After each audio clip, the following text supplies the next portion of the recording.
Hello Kawans, I am Little Cat and we are here to deliver you another installment of D&D, which stands for Dinner and Dysentery. Yes!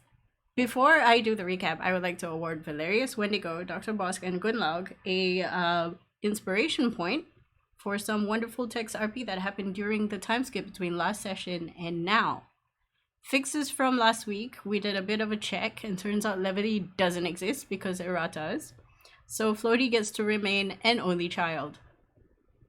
In session 11, the agents get back together at the hotel to touch base with each other and share information before heading out again to get some dinner. Following the suggestions of Ergain for some really good kebabs.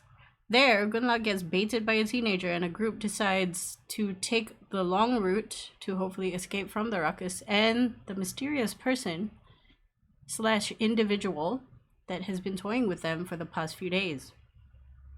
They find the familiar, but it disappeared before it could be dispatched to the ire and worry of everyone involved.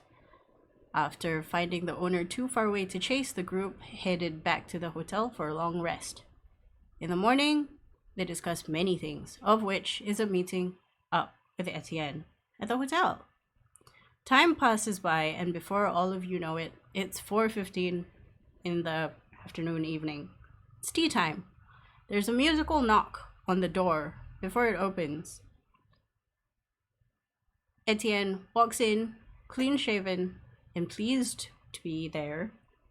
He holds a folded newspaper in one hand as he moves himself to sit on the couches at the coffee table. Behind him trails a happy Jessica with several tiered trays of cakes, pastries, sandwiches, and assorted of jams and butters, as well as a box of expensive teas and a tall carafe of coffee. The smell hits all of you at once while Jessica pours the coffee into a cup, arranges the edibles on a plate, packs up, and exits, leaving the buffet lavishly arranged on the table for all of you. Etienne... Oh, I didn't know you were coming in person. I was about to take a nap. He nods and he's like, sips his coffee. I must say, you're all doing very good work in such a short time. I'm quite impressed. Please have a seat. I ordered some tea. Literally. I don't know what you want. There's a chamomile, whatever this is. I think it's called lemon balm. I'll take a seat and start speaking. Greetings, Etienne. Yes, It's I will good help to see myself you. to some lemon balm. Tea. Wendigo will pick up biscuit after biscuit and sniff it to see if there's anything suspicious about them. Does Wendigo like particular sweet or savory smells? Savory meat smells maybe, but sweet not so much. I think true to tea form, there is an egg salad sandwich, a cucumber and butter sandwich, some kind of fish sandwich. You're not sure what it is. Could be tuna, could be salmon. Right, he's just basically going to do a bit of poison testing for the team first, but go ahead, Joe. Poison testing. Alright. I'll take a seat and start speaking to Etienne. Good day, Etienne. It's good to see you in good spirits. I figure you would like to know why we have requested an audience. He looks at you and he takes another sip of coffee and he goes, "You look so stressed for no reason. Come sit, please." Well, we had some questions about our original contract that we wish to talk to you about. It seems per your previous note, and I'll pull out the note that I had kept from Etienne's last one and show it to him. In this note, you stated that you require our help to apprehend the target. But during the initial contract that we had signed and discussed with you about, you merely needed us to provide you with information. So is there a change in the contract that you want us to go with, or was there something else that you needed to talk to us about? Okay, background stuff. Was there a contract? I believe there wasn't a written contract. There wasn't. It was more like contract. a verbal instructions. Yeah. So he looks at you. He's like, "I don't remember any contract written up." Sorry, not a written contract. I mean, like the discussion we had prior about us helping you and getting payment in return. Well, I didn't expect all of you to be doing such quick work. Things change on the field, as you've seen. And this is where it has changed too. Do you have any qualms with the situation? Do you think you are unable to do this? I'll look at what's Gunlock, who is Gunlock even here? Yeah, all of you are there. She is T-posing for dominance. No, it's not. She's just sitting there. She's suspiciously looking at the tiny pies. I'll respond back first. I do not believe I am the correct person to speak for the party in regards to whether we can carry out the task. I believe either Wendigo or Gunlock would be more suited for that, and I'll look towards them. He's still checking through the different pastries. Wendigo, Atin here would like to know if you believe our party would be able to apprehend the Bluebird. In your and Gunlock's opinion, do you think we have the capabilities to do so? Since it seems our objective has changed from information gathering to apprehension. He looks straight at Etienne. You know the odds better. Well, if I didn't think you would be able to do it, I wouldn't have hired you. Would I? We have an entire continent. No, several continents to pick from, and yet I pick 5 of you. Perhaps there is a reason why, or perhaps I have gotten a bit drunk one night. Who knows? Can I make an insight check on this? What are you looking for? I mean, it's like what he basically said, like when he started spewing about like different continents and whatnot, right? Is it actually the fact? Like, is it actually true, or did he just happen to see us and just pick us like that? No, go ahead, make a roll. Okay. Oh, it's not too bad. 17 is good. He's not hiding anything. He's being very factual. If you know anything, it's because of you assume the scope of Aegis would allow him a hand in picking very specific individuals. The best or the brightest or both. Okay. I believe I speak for the... Go on. I think we'd definitely be up to the task if we were given enough time and the parameters were clear. Now, To what lengths are we to go? I'm not telling you to run into any situation with eyes closed without planning to put your life. I do not want you to waste your life. At all. Your job is to stay alive. If you are dead, you are of no use to the Aegis. You're of no use to people who are being oppressed. N'est-ce pas? Bosk nods. What are the usual mission parameters for something such as this? He picks up a very tiny tart with strawberries and kiwi on it, puts it in his mouth, chews, smiles, and goes, what usually happens is we send out a team, in which case you are the team, on currently under probation. You'll be able to do more things eventually, but first it's gathering intel, find out where specifically we may catch the target. And by catch I don't mean completely apprehend. Maybe observe them or find them in the act. But sometimes situations would provide us the ability to actually take them. And that is why I issued to you the little pendants. The person who will be making the arrests, he puts in air quotes, would be myself or one other superior. Since I am your handler, I will be doing just that. So it I would seem see. that And go on. okay. It would seem that our original mission parameters hasn't changed. It's more you want a specific set of information, no? Well, from what you've given me, you have found out several things. This, what do you call it? This brothel? Very interesting set of problems that they have. He looks to all of you while he says this. It also seems as though all of you have become very connected to them. It's a good a task as any, but you cannot keep babysitting them. You are not their benefactor, they are a business. I believe that if you want to stop a disease, you have to go to the root cause, no? Nod. Agreed. And it looks like you have found the root cause, no? You're not wrong. Yes, largely. What I want to know, he takes another sip of his coffee, is what are your plans coming to?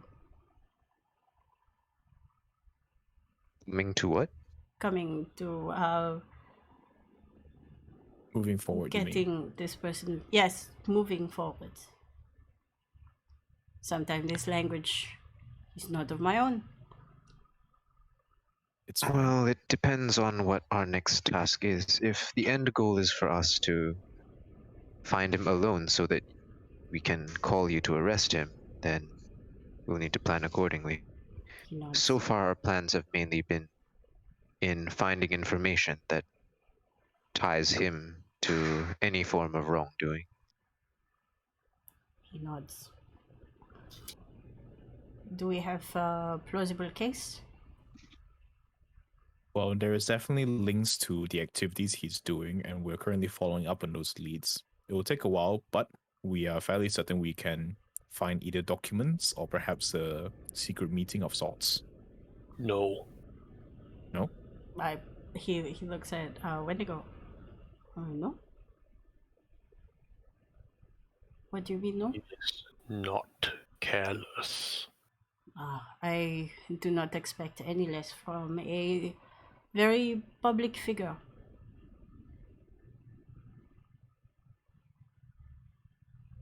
Well, Valerius would not back at when they go and continue on forward. Either way, I feel as we will be able to get what you require of us, but again, it will take some time. There is also a matter of we seem to have been discovered, for lack of a better term, by a third party. You see him raise an eyebrow. I would look towards Morgana because she was like the first person to encounter this right now, and I'll gesture to her to explain her part of the story. Miss Butters? What? What indeed? Hello? Explain the people following us. Oh, so Morgana mentions that the whole flooding from the voice, and then the spider, and then the kebabs, and up to the point where the girl that triggered Gunlug, and then the whole walk back. He listens intently to your recollection and he goes, so there's somebody speaking to you through telepathic means, you mean? And the only person who has really had the conversation, or at least listened to their voices, is Miss Waters and Miss Gunlock? Yep, that's correct. The rest of you? No voices from the ether? They haven't contacted the rest of us yet. But we have why. been there. We've seen the familiars. A spider. Wendigo. Yes, a also spider did- on one occasion, a gargoyle on another.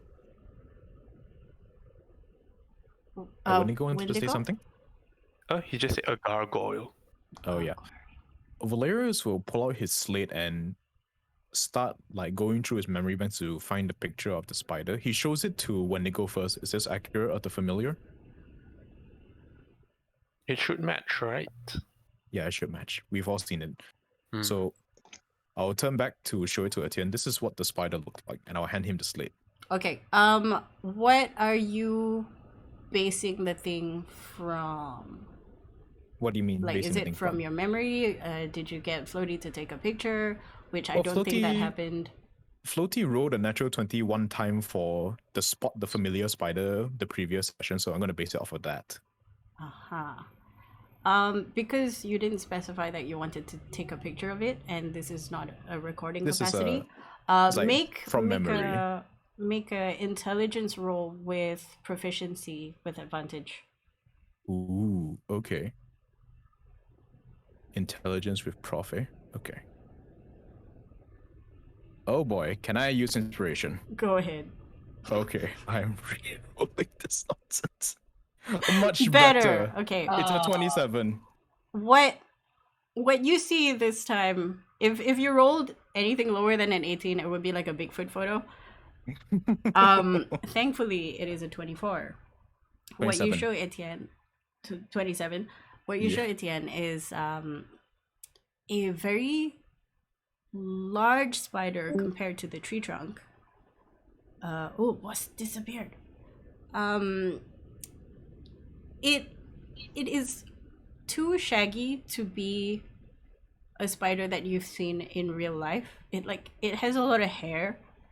It's as chunky as a tarantula, and it has a white line going from head to butt. Like a race car. I'm back. Welcome Welcome back. back. He looks at this and he goes, "It's very strange. Most of the time, familiars tend to be a reflection of their masters. I will keep this in mind."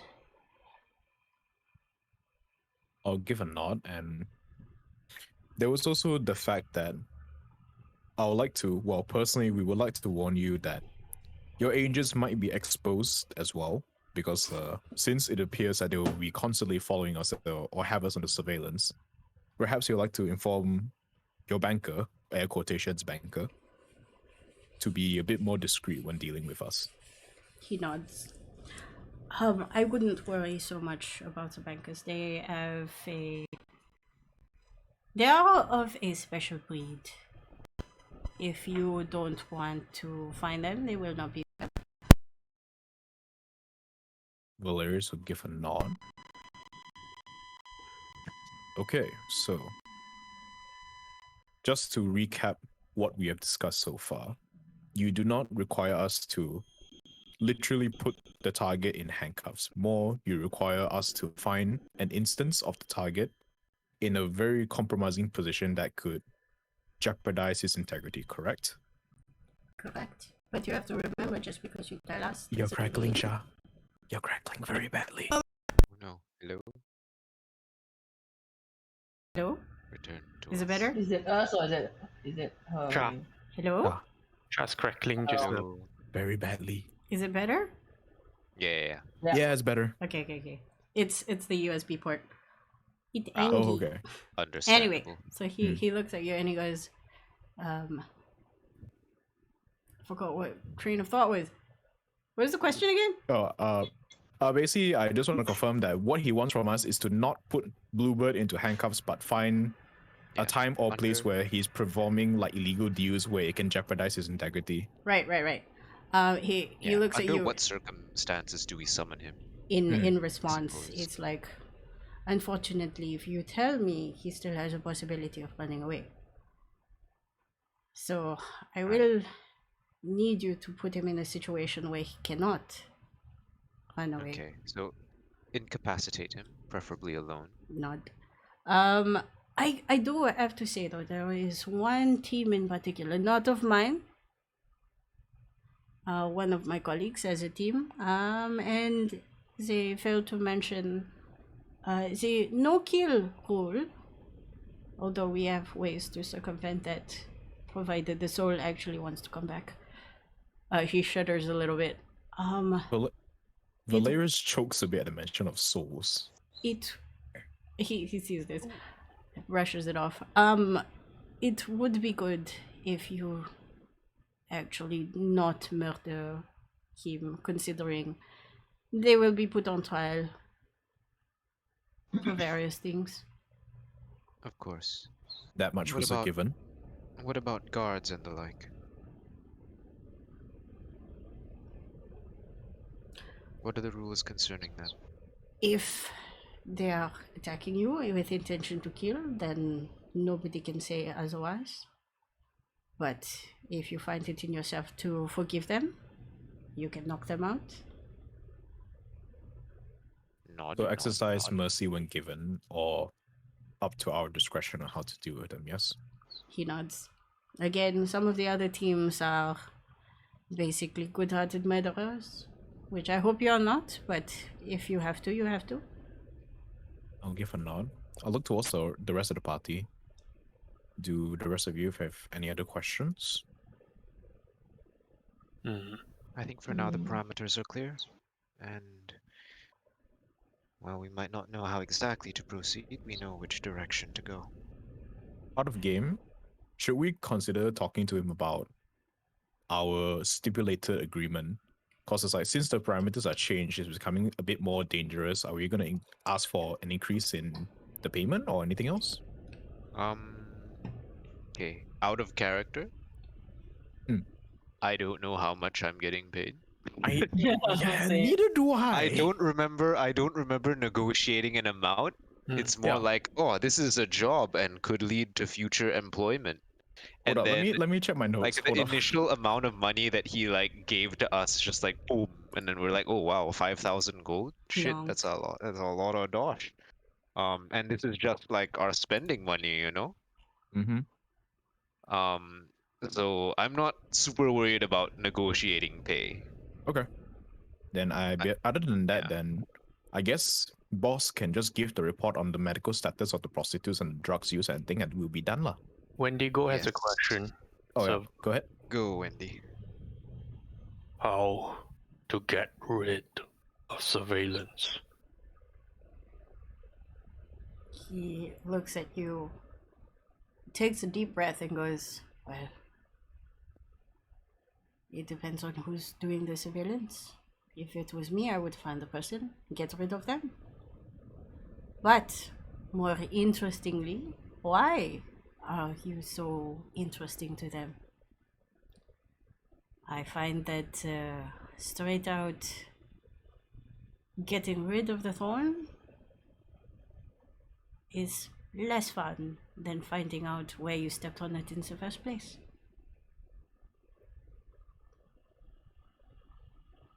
There was a mention of there are people during the first communication to Morgana.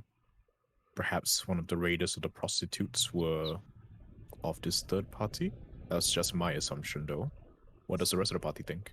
I look towards We're the rest still of you. not clear on whether the Bluebird has his own band of goons or whether or not he employs a third party to help him round up the people he needs to. He nods. He takes out a notebook and a self-filling ink pen Oh, thing. what? Oh, right. Wow, okay. Because there's no ballpoint pens in this era yet, anyway. You can't make ball bearings that small yet. Aww. So he starts Giant scribbling pen, let's go. notes. Design it. He starts making the notes and he's like, oh. Well, with these kind of things, usually it's not one person acting by themselves. When you find one cockroach, you will find an entire nest. And honestly, if I think about it, he pauses for a while. If I were a notable individual in a system of governance, I wouldn't personally hire anyone to do anything negative towards my public image, no? So perhaps you are right.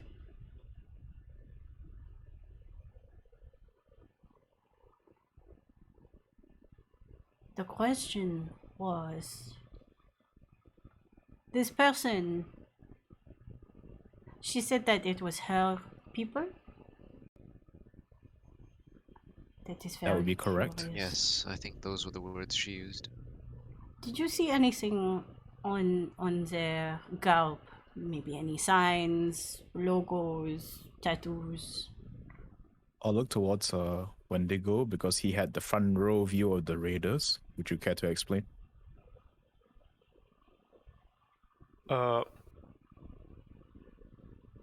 I don't remember anything like that. Like she seemed like she seemed and smelled like a perfectly ordinary girl, and it was only Gunlock that saw the weird apparition later, right? No. I think No, he means raiders. the goons. Yeah, The goons. the people who took the prostitutes. They were all dressed well, the same yeah, and had when the same sort Wendigo of does mask. describe that and what he could smell of them. Okay, Wendigo will lay out exactly what happened in the brothel, including the failure of one to hold control and the resulting punishment and the details of them as he can remember. Then he will contrast the description against the kebab stand people and the weird girl. We will nod because this has been like we've heard all this before. Like yes, this Yep. is all correct. He nods. You explained their outfit and stuff, right? Correct. Yeah. They had a uniform, but I don't remember Wendy mentioning any sort of like badge or something, because that would be kind of stupid, no? Yeah. I Looking back at the remember. notes also, like nothing was mentioned also. I remember some kind of severity, this intense hatred and anger that you explained when the head person murdered one of his own. One of our other operatives had seen something like that, but with a mercenary group called the Ursa Corpus. What? Sorry? The Ursa Corpus? Ursa Core, I believe, but they pronounce it a bit funny. Ursa Corpus. Okay. This is a mercenary group, right? From what I remember. Yes. There, you've typed it out already. Can I make That a is a lead check? we can follow. What kind of check? Since Valerius exclusively works, well, more or less works exclusively with the security arm of the company, have we had any dealings with any mercenary groups by this name? Make a roll. Or just know of them. Reasonable. What kind of roll would you like me to make? History. History. Come on, big money. Ah, damn it. Does not ring a bell. Valerius will hum thoughtfully. This does not ring a Yeah. bell. I make a history check, and Wendy, because I mean, more Wendy than me. But I'm Wendigo gonna is need the history roll. Wendigo is looking more down there because someone who can just break someone's neck is bound to be of interest in certain circles. Yes. Wendigo, yes. Dr. Bosk, no. Okay. Go. So Yeah. this- Know a guy. Ooh. You think if you wanted to find out about this group, the Ursa Corpus, you would likely find it with, what's her name? the bastard. Yes. Again, Perfect. Again. Let's do it Seems another visit is again. in order. Yes. Is there other sources because he doesn't want to keep going back to the same place when he's been seen before?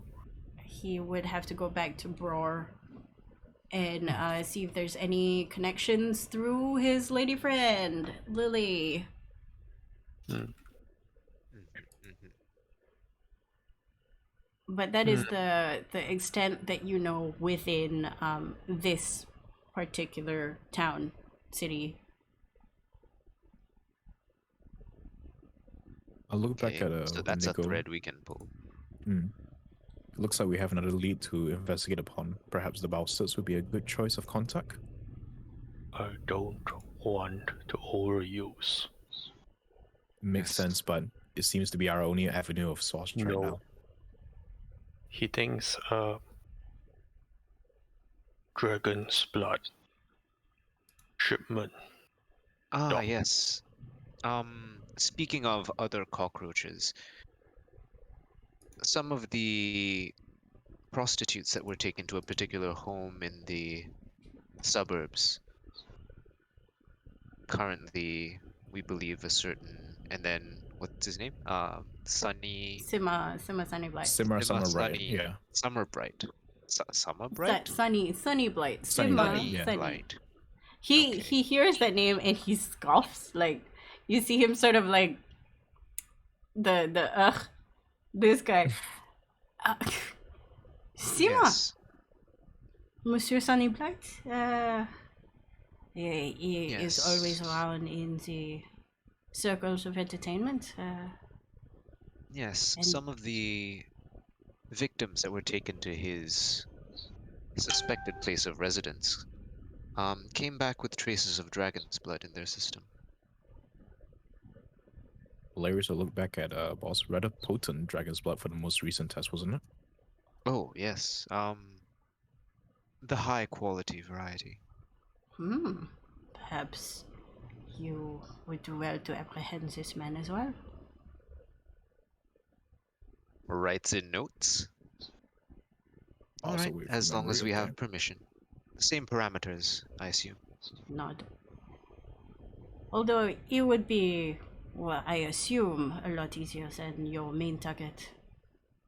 Yes. I wonder what he's doing with dragon's blood. Recreation, most probably. Do you have more proof? Well, we have the blood sample of the victim that was taken to his home.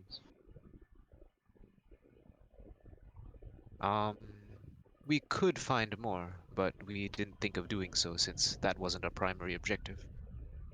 He nods. With But this job, if you would like us to look into it, suffice it to say, with the job that you have right now, if it means keeping a community safe, all you have to do is give me an update, and most likely you will be allowed to do it. Bosk will nod. Understood. We will check with you before moving after anyone else. He nods. He thinks he's like, oh, I hope you understand how you're being paid with the information or things that you gather. Everything is done piecemeal so that we can make a note of your performance per annum. For example, all the updates that you have given, they will be paid as per information gathered. I So, see. the more information, the more important the information, the more money you get. But for this particular one, we offer very big rewards per person if you manage to apprehend whatever target on your own. Yes, these are Very big well. targets after all. And then he makes another note in his book. And then he goes, and after this probationary period, there will definitely be a conversation about what you want to do with the wealth that you will eventually accumulate, how you want the ages to assist you in whatever hobbies you may have. And he looks directly to Dr. Bosk, for example. I know for a fact that one of you has a very strong potential of building clinics in underprivileged places. Razan nods slightly. I can only ever be at one at a time, but yes. He nods. We have many humanitarian things going on within the organization. Endeavors. He nods as he chuckles a bit. Endeavors. Oui. You know my price. He nods. We're looking into it. Right now, we have a lead. Okay. I guess out of character, does anyone have other questions? I'm going through my notes real quick. Give me a second. Just trying to see whether if I missed anything of importance to say or ask about. Same, looking through it. He's eating a sandwich. Oh, casually. I did have a question, but this is not related to the operation. Mm-hmm. Valerius will speak up and draw Etienne's attention towards the wall and point out the very strange arrangement of runes. He claps for the first time. And he's like, oh, so you managed to figure out the runes, are there? Very good. This is one of the few rooms that we have in various high-end hotels for our operatives. Not every room is like this, just maybe one or two in this hotel. It's a very interesting array of runes. It is primordial and Sylvan, is it not? You honestly would know better than I don't really make these things. I just find them very beautiful. These in particular were made in insert continent here. Country. Okay. And, So it's obviously very just expensive. So just to clarify, these wards were created by your people. Oui. Like I said, Right.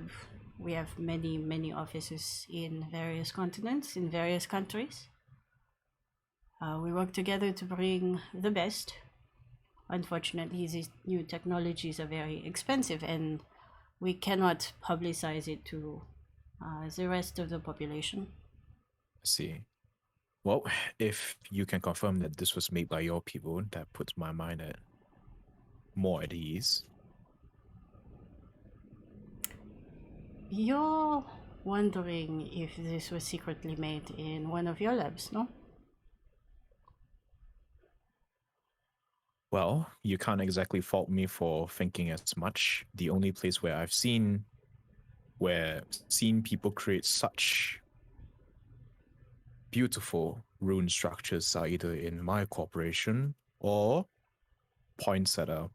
gestures at Morgana and Boss at their university. If I remember, Go to the same uni? I don't Miss think so. Morgana. Was it not? I think Morgana's uni was more at Locklear. Yeah, Oh, Morgana's did I? university is in Locklear. Okay, I misunderstood that. I thought both of you went to Yeah. the same place because that's what I had down in my notes. Huh? Whoops. No. Okay, never mind. Morgana's university, sorry. Yeah. He's like confused. Yeah. Retcon. Corrupted information. From the information that you gathered, the only thing that was in Morgana's university was a paper done about those kind of magics, but the application you don't know. Got it. Because university will have papers on a lot of things, but they will not necessarily spend money on the execution. Well, elite is elite regardless, lah. So that's why Valerius brings it up. He looks and he nods and he's like, well, that's the thing with colleges and places of education, no? There's a lot of information there. It's whether or not you want to sit down, sift through it, do something about it, which is what your hereditary company actually does. Takes all this information, synthesizes it. The beautiful thing is, in the greater world, Rikers is not the only one. I agree with that. So, But with if you were to travel far enough, then the price would be a lot more exorbitant, or not? I would say yes and no. Some places are more technologically advanced. Valerius really files depends. this in his notes. It's like, oh, there's more places more advanced than Rikers. Interesting. Must pursue. Well, I must say that you have a lot to learn about being a small fish, big fish in a small pond. Now you're one of the small fish in a big pond, so take that how you may. Valerius nods and looks back to the rest of the party. I do not have any further questions, or what the rest of you? I think I'm good. Maybe if like Ida catches the recording or something and has questions, you can like have them answered via text or something.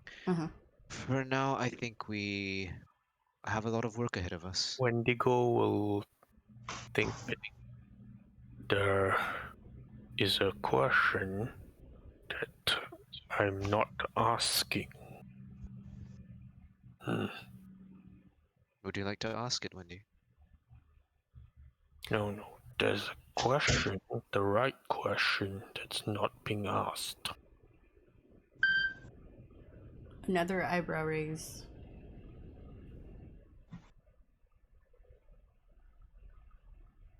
Then he looks at Etienne. Are you afraid? Moi? Afraid of the situation or afraid of existence? Yes. Well, in this situation, there are many, many things going on that I should be afraid of. But I've been in this job for many, many, many years. Fear is transient, just like joy. Think something. This is not my first rodeo. So, if you're asking if I'm afraid of this current situation, I would say not really. Things have a way of solving itself out, either through positive intervention or it all bursting into flames and us watching from the sidelines. I would prefer the former, which is why I have teams like you. One day you will meet the other teams, you will go to head office, meet everyone.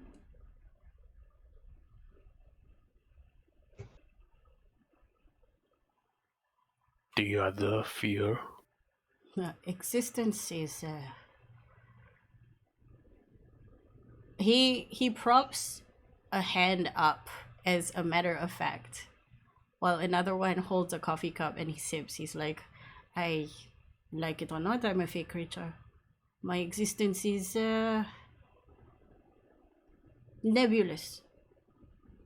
Sometimes there is reason, sometimes you are just here for no particular reason. You make the reasons you want. And you have been given a very interesting opportunity to pave your own path. I think that is the opportunity that I'm giving you. What is fear? If you react to fear, it never is good. But if you respond in a very intelligent way, perhaps more people will make it out alive.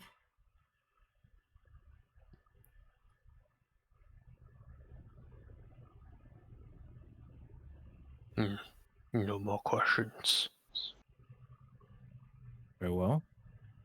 I think that Is concludes. Cat anything? Oh yeah, did Cat have anything? No, Cass is there nodding. Morgana's just there nodding. Okay. Silent Morgana.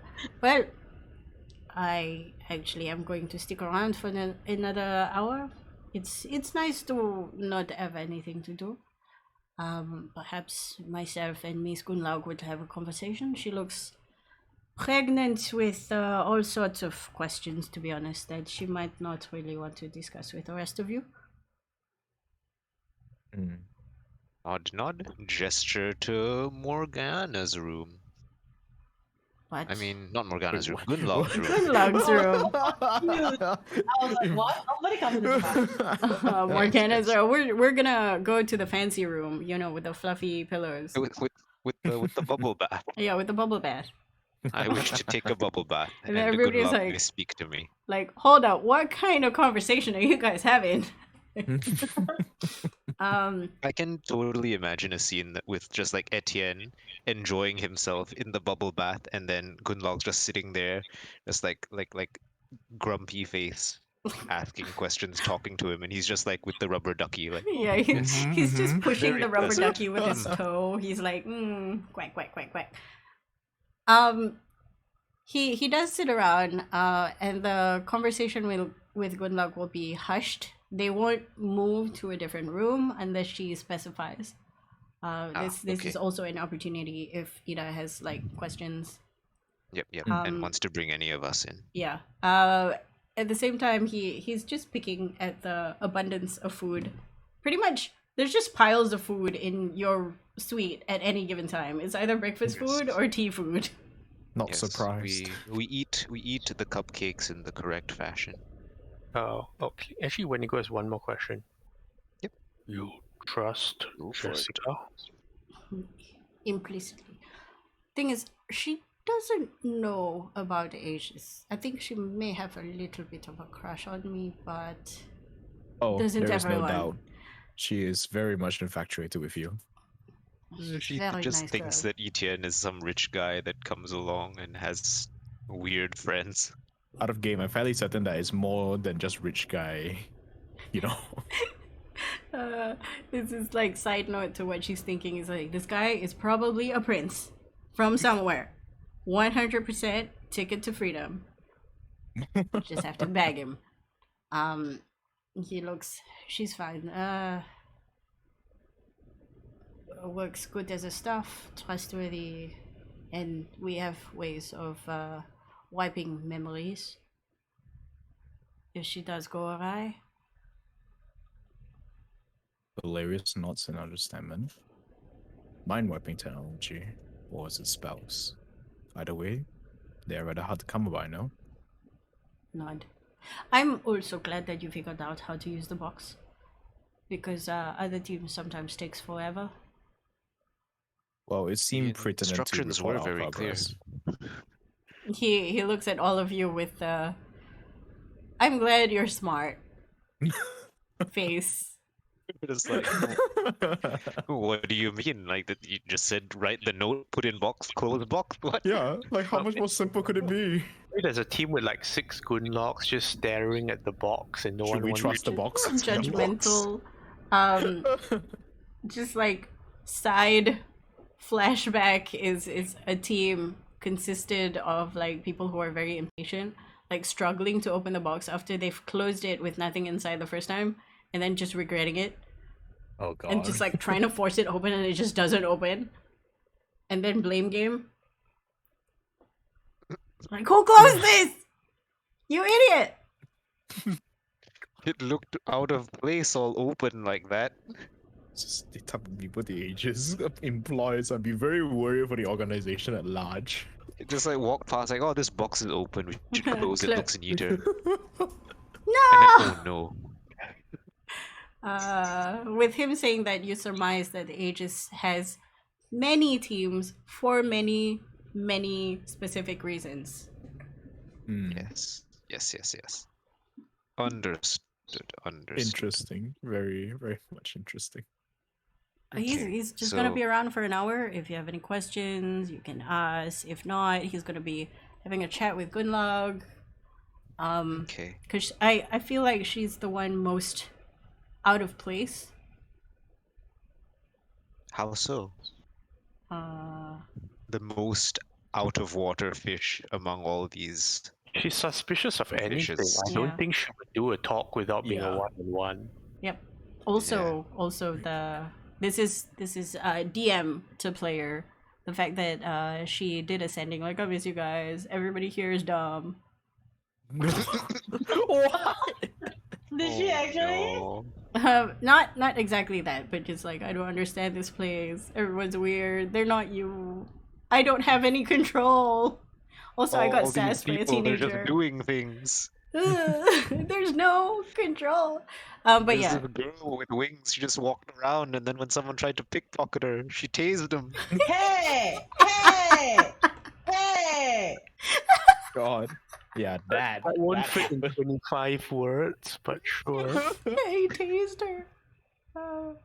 Pretty much, like the concern is very apparent in And her. then he begged for his life. She tased him again.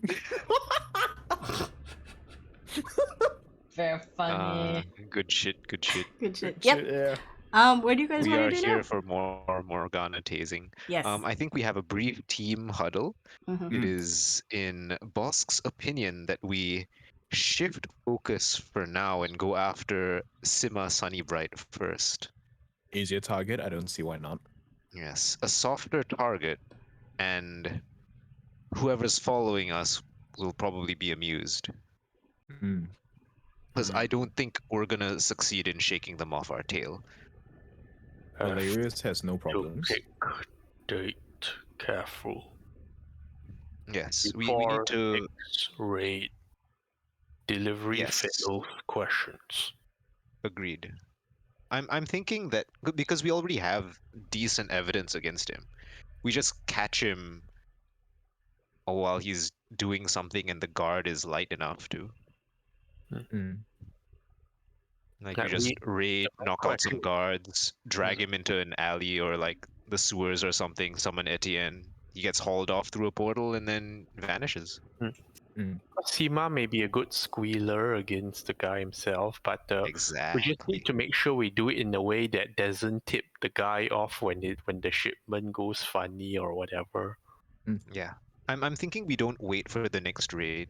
We just catch him like day to day as he's going from point A to point B. Yeah, that sounds fine. Like there's some cart accident or something, and then But okay, what's our Haul him out, evidence haul against him off. Sima at the moment? Let's review. So, Sima. we might have to find more. Because Hold on. currently we have reason to believe that he is partaking in dragon's blood in his private parties, which means he must have a source somewhere.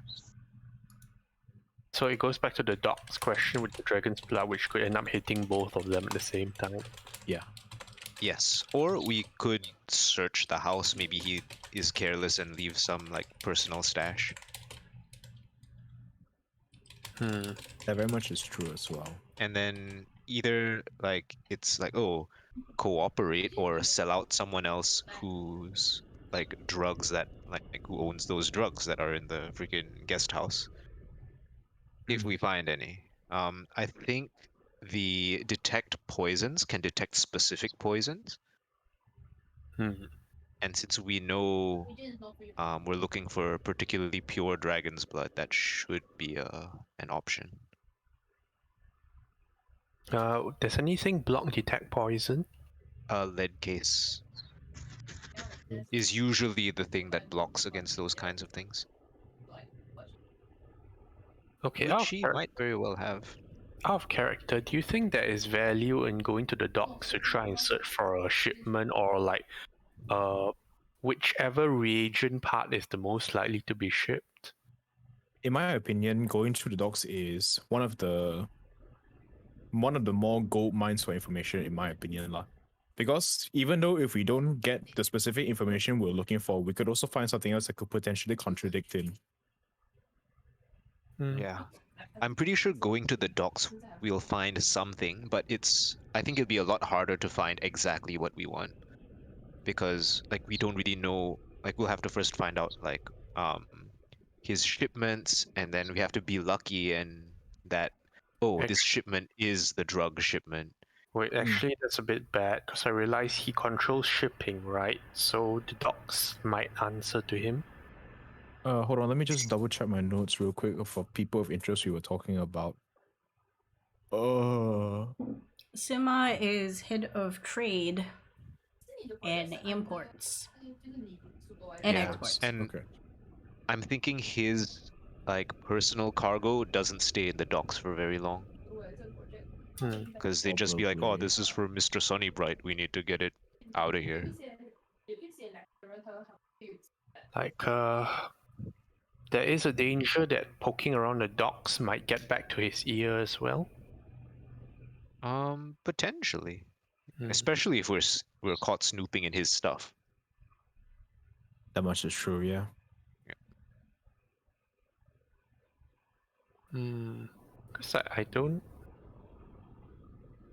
like breaking an entry into his house is us taking the first move, which is a risk, and we definitely can't pounce him when he's doing his day-to-day things without further evidence, right? So Yes. So we will need to find further evidence, and I suppose the easiest way to do that is to wait until the next raid, but that involves waiting till the next raid. At okay, the same actually, time, we that do have lets us another prepare lead. some things. We do have another lead if we can try to get our way into the central station in during working hours and try to play nice with the kobold. That's I forgot cart that station guy, kobold. isn't it? Yeah, because like I see what sort of arrangements are with the VIP room kind of thingy. That is an option. There's an option, yeah. And with Morgana acting as the figurehead, it should be quite well executed. Oh. Yes, we just need to think of an angle. Did we have an angle on that?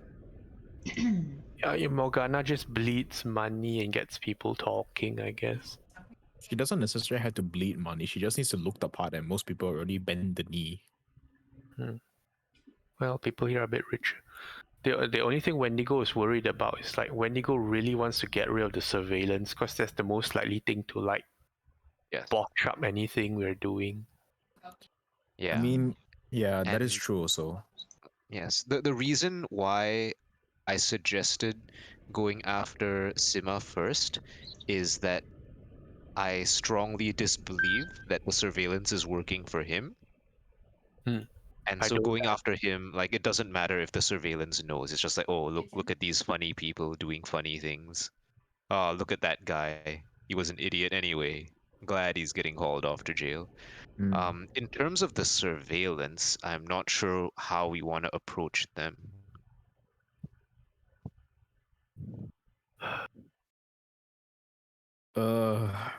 Maybe like an open like reply next time, like when they ask, like after maybe after we take down Sima and show that look, we actually are potentially mean business, and they contact us, we're like, hey, would you like to talk? And see how they respond to that. Well, I mean, there are a few ways to respond. One is to try to ignore it, but generally people like these don't like being ignored. The other one is to try and treat it like a game, which is not something Wendigo is capable of, but maybe others are. Like, some people can treat it like a game. Then the higher level one is to play back with them in a playful manner, and then I also don't know if we can do that, but some thoughts.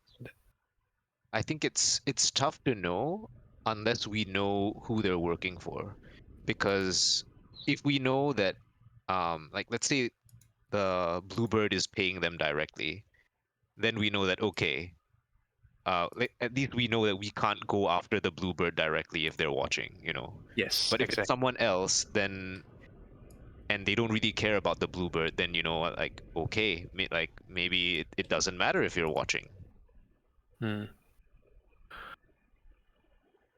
And like I just get this, like The fact that she took on the form of the bratty rich girl and has certain mannerisms, like some angles probably will work better to like get her off first than others, or at Yeah. least get her to disregard certain parts of us than others.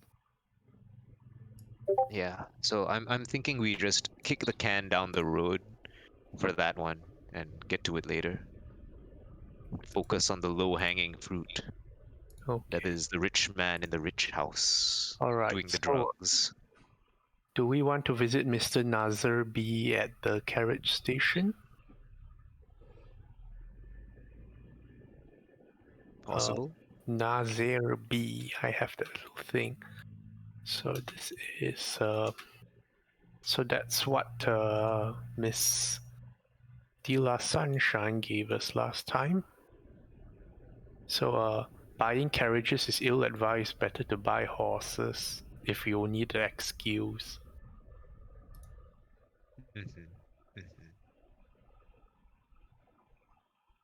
Do we need to all Okay. go together? I don't think so. Yeah, I didn't want Wendigo to go in case the Napoleon complex really is a thing. Yes, I think Morg should definitely go, along with someone that looks like he's acting as muscle, which I think Wendy would be the ideal choice. Oh. But I mean, Valerius will do. Valerius. Well, whoever accompanies her has to be either someone with Floaty or Valerius.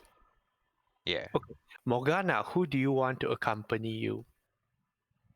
Choose your bodyguard. Or no, just choose what- a companion. Doesn't even have to be a bodyguard. What do we expect? What's the worst case scenario that may happen there? You offend Nazar B and take off the entire Yeah. station and end up rolling initiative. That's the worst case scenario. I'm pretty sure the worst case is you just get kicked out. Things go poorly, he yells at you and tells you to leave. Well, as long as you don't escalate it with like combat stuff. Violence. Yeah. I guess the worst case scenario is you murder everyone there. Oh, I do have so much fire. Yeah, like you can actually just murder everyone there and burn the station down, and that's probably the worst case scenario. Well, can and shoot are two different things. Yes. Nah, then I'll never get to use my fire. Morgana's like, damn, that sounds pretty good for a worst case scenario. All she's Yeah. got to do was to shoot somebody one time. Okay, in that case, you want somebody to look scary? Do you want somebody to look scary, or you just want somebody there? Like, what do I want? What do I need? What do you want? How Okay. how do you plan on doing this? Because your angle going in is you want to buy horses, is it? Well, Is our it- objective is to try and find out about the VIP room and who's linked with it and all that. But it's up to Morgana how she wants to accomplish that. I've returned. Okay. What did I miss? Okay, so we're planning on what to do at the carriage station. Okay. Ask about the VIP room. That I mean- could be something. Okay, so we could say like, oh, like snobby Morgana walks in. Oh, I heard that you That's have these private cabs for rent. Kind of deal. We can let her figure out the details, but she has to decide who she wants to bring with her to complement her act. Yes. Okay, must I decide now? Yes. Yeah. Just you can talk about it, like ask, like, oh, you can suggest things and we can react to it. You don't have to, you know. Oh. Yeah. But I think on the safe side, it would be better to get Wendy to go with me because just the look of him is gonna be scary enough, right?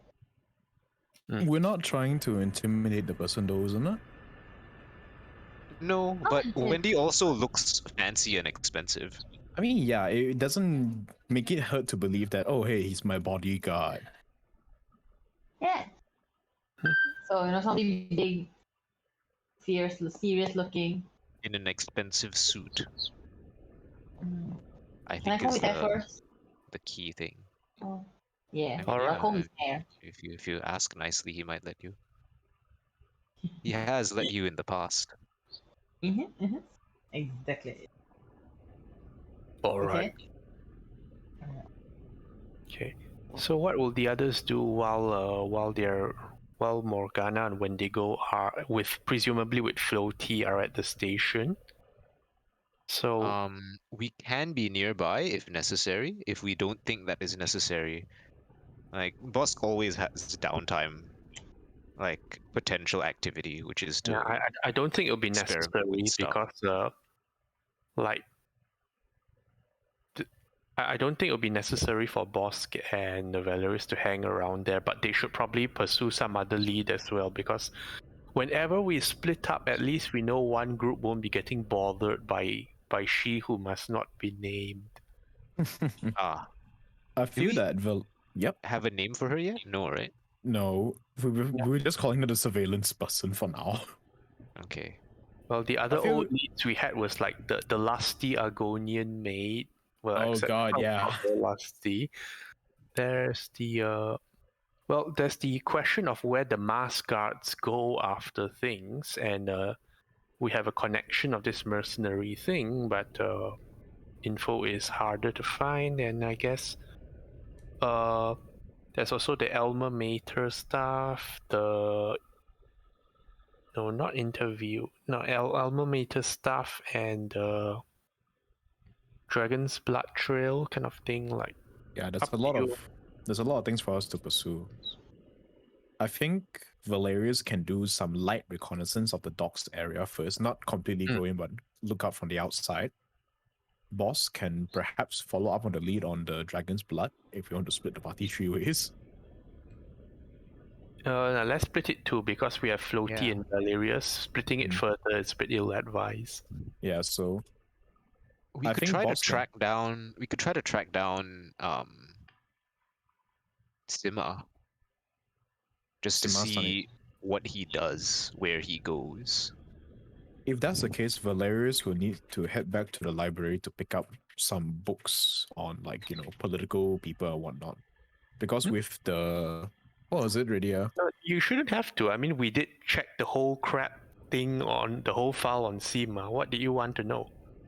More on, like, buildings, how they're made in this world, so Valerius has an easier way of, like, going through the bases and whatnot. Buildings, as Do in we need layout. to? Yeah, because Valerius has the urban infrastructure background feature, so if he has access to blueprints, he can potentially find ways to easily enter, break in, and without leaving a trace.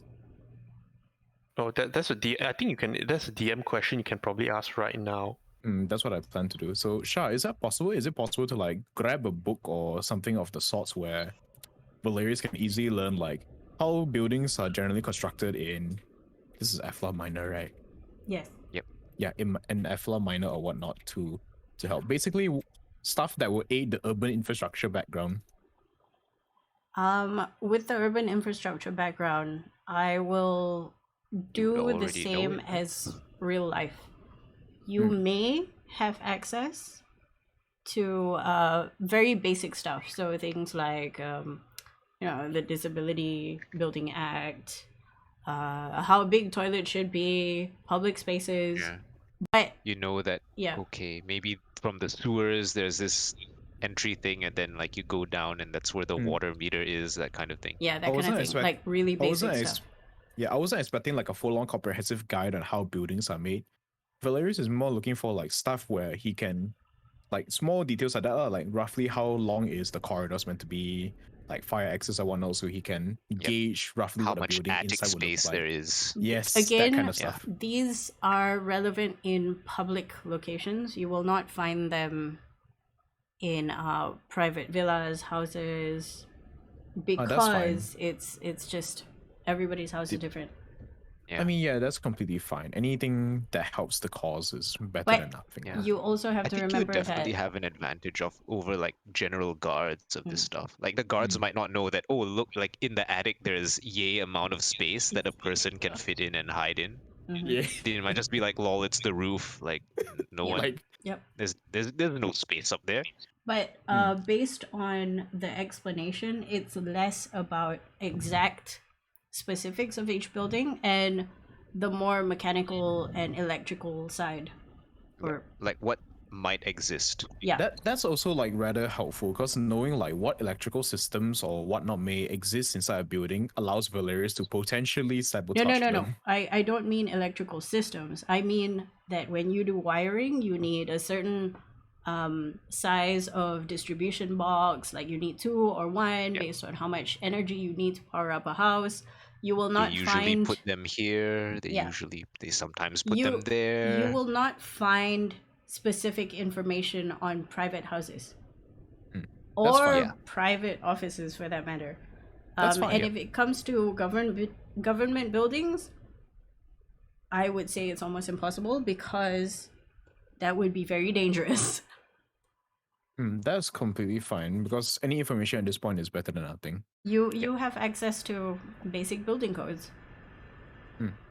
I think that will be helpful, and Gunlog's urchin background stuff will also be helpful when it comes to trying to follow this man through the city. Mhm.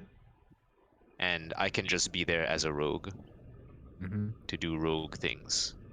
TM. Very, very useful. Although stuff. you have thieves' tools and all, probably better general rogue ability check things than I do. Like quick check. Do you have stealth? I do. Plus Do you 10. have perception? Plus 8. Do you have acrobatic? Plus 7. Okay, like you're a better rogue than I am. Also, My stealth is a 3, perception is a 3, and acrobatics is a 3. You're a doctor. Yes, I'm not a rogue. Here's the thing about the urban infrastructure. It says is that engineer, but I specifically asked to change it to a records engineer. I did. So what it is it's less to do with public infrastructure and more to do with what you know as a person who works within records to supply various things. So what you're basically telling me is that I would have less knowledge on the public stuff, but more on your you know. stuff. Like if you were at any point, or your people were at any point asked to deliver a security All lighting. system, you would know that security system. You would be like, oh yeah, I know this object. This would be actually very It's actually useful. pretty good. Yeah. Because like what you mentioned when we had the private chat was that most people who buy from records are like big figureheads that Yep. have copious amounts of money. Yep. Yeah, that would be very useful in Like this case. Slimmer. Like Hopefully. governments. Yeah. Yeah. Yee. All right, awesome. Thanks for clearing it up Okay. for me, Dia. Yes. Okay. Yes, What do? yes. How Okay, go? I think Where we're go? good. Okay, yeah, boss, where are we going? What is Valerius and you doing? Okay. My suggestion is we take Gunlog. Or I say we. I'm not sure what me personally am gonna do, but I think what you guys should do is try to track down. Oh, actually, I can be there. Like it's like I can contribute probably maybe somehow. Walk up a building, Extra hold pair up of a glass. hands, extra pair of eyes, always useful. You have Anyway, your we boots, should- you have your slippers, and you being there automatically makes the group look less threatening if needed. Yes. We should find out basically where Sima is and see if we can follow him to see So- what he does on a general day. So you want to do a stakeout? Yes. So this will probably take like over the course of several days. Mm. I I think would that is say- the main thing to do. Yeah, I would say that for this session, because Ida is not here, Gunlog is gonna hang back and meet you guys up wherever. Just gonna have conversations, I guess. Okay. Okay, So that's it's fine. like day one can just be 2 of us, and then we rotate the roster once Yep. we find out more. Yeah. Yep. Easy Yeah, enough. yeah. So both of you actually, do you want to head out first, or do you want to head we out might together? as well. Before I decide on that, DM, how many days has it been, or has it even been a day since I commissioned the bag of holding? It's been a day. How many more days do I need again? It's 3 days total. Oh boy, okay. I'm fine with going out then. Do you need a bag of holding? do It you would be need? nice to have because having like an antenna sticking out my backpack constantly would not be the best thing to contact floating. Why Why do antenna? you have an antenna? You Because wouldn't. You no, because we had a chat, me and Shah the other day, that the runes that used to contact floaty is really short range. no. So Ah, so you need to bring a thingy machine yeah, to help so you do thingies. yeah. Okay, so do we know about like any job? Like, what's your backstory for having that? You can just say like, "Oh, I'm a maintenance engineer here to maintain the I mean, I can lampposts." definitely look the part if I put on my lab equipment. Yeah, exactly. Just do that. Yeah. All right, so there's no issues with that. Yeah. It's just that we need to find a location to literally have the stakeout lah. Yeah. So what Assuming we'll the do target is doesn't move. we'll go because we believe that he's staying in the house, right? We're just gonna That go is true. and sort of number one, clarify this information. Mm. And then number two, see what his habits are, you know? Maybe like we look around the area to see where we can possibly fake do things. Or like in the worst case scenario, just like find a place where okay, we can install floaty here. That is true. That'd be very Or important. maybe we can like lie and say like, oh, we're here to install something. Mm. And then install just like a private CCTV camera and say that it's an air purifier or some shit, you know? Something like that. Oh, that's hilarious. You know how but it I like is. it. Yeah. You know how it is. Okay. Say that it I've kills the virus. kills the virus. Very important. Okay, DM. I think me and boss will head out first then. Okay, both of you head out. I'm going to go with you guys first. Okay. You head out. It takes you 3 hours to get there to the same area that boss remembers anyway. It's a very simple street with a cul-de-sac at the end. Big houses lining the rows. Beautiful trees. Gates that separate each house. Very well kept. You see people leaving the house, some coming back home. It's also getting to What late sort of evening. people do these people seem to be? Kind of fancy. Some of them Like- walk. There are groups of people who come out who have finished cleaning the house, so they're more service oriented. The ones who come back from wherever and a little bit more fancy tend to alight from cabs or are going Yeah, into so cabs. they look Just like business fancy or party fancy. make a perception check. May I also roll? Sure. Let us see. Let's see. What we see. Oh God. 16 and 13.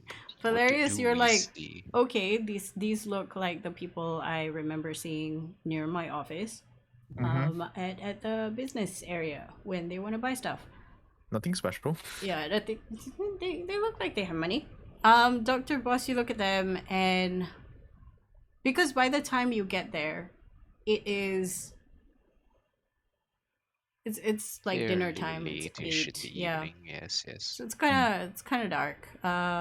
You see tired workers going back to their wives or husbands. Mhm, mhm. They're well dressed enough to tell you that they're not owners of businesses, but they might be in charge of various things within operations. Like they The have money. management. Yeah. The other thing that you see is that these houses, maybe 1 or 2 are empty. Like you Okay. don't see anybody who live there, but you do see people who have come out from it who have finished cleaning or doing the gardening. They lock up the gates to mean that nobody is coming back here at night, that kind of thing. Okay. I see. And these are houses near the house in question. Yeah, so imagine one straight road ending in a cul-de-sac, and then on either side of the roads are houses facing each other. Yep. And where is the house that we believe Sima is staying in now? Is The it like in the house that cul-de-sac, or is it? the house that Sima is staying in is, funnily enough, at the corner where you turn into that road. So Okay, the corner going into the cul-de-sac. yeah. Okay, all right. So if I were to draw, it would be road, and then the house is here. And cul-de-sac is down that middle road. Doot. Okay. And where are these quote unquote empty houses? There are. Well, you can see one. It's over here. That's a bit too far, in my opinion. Empty. And then make me another perception check with advantage, since you're looking for essentially empty-ish houses. There's the lights are on, but I'm you're just glad we have advantage. okay. 23. Oh, we did it. We have a combined and score of 50. Let's go. It's very good. Okay. You see another one next to here, next door. Oh, that's perfect. And this big ass We house. have willed it into existence. A big ass house, which is empty. What? Dude. Oh, jeez. Okay. Okay. All right. Okay. So Sure. we're looking at this one. Are there guards? The next door one. Yes, there are guards. Okay. So the guards are outside the house. You can see two guards. Like at the gate, I At assume. the gate 'cause- area, they yeah. patrol. They're doing the good old video game patrol of going around. Stand over here, walk over Stand there, over stand there. over This there. sector is clear. Rinse, repeat. Okay. Bumps And they into have the each other. flashlight that clearly indicates their line of sight. Yes, this is dark. It's not a flashlight; it's a lantern. Ah. Yes, yes, yes. Because this is sort of the before times, kind of, sort of. Yes.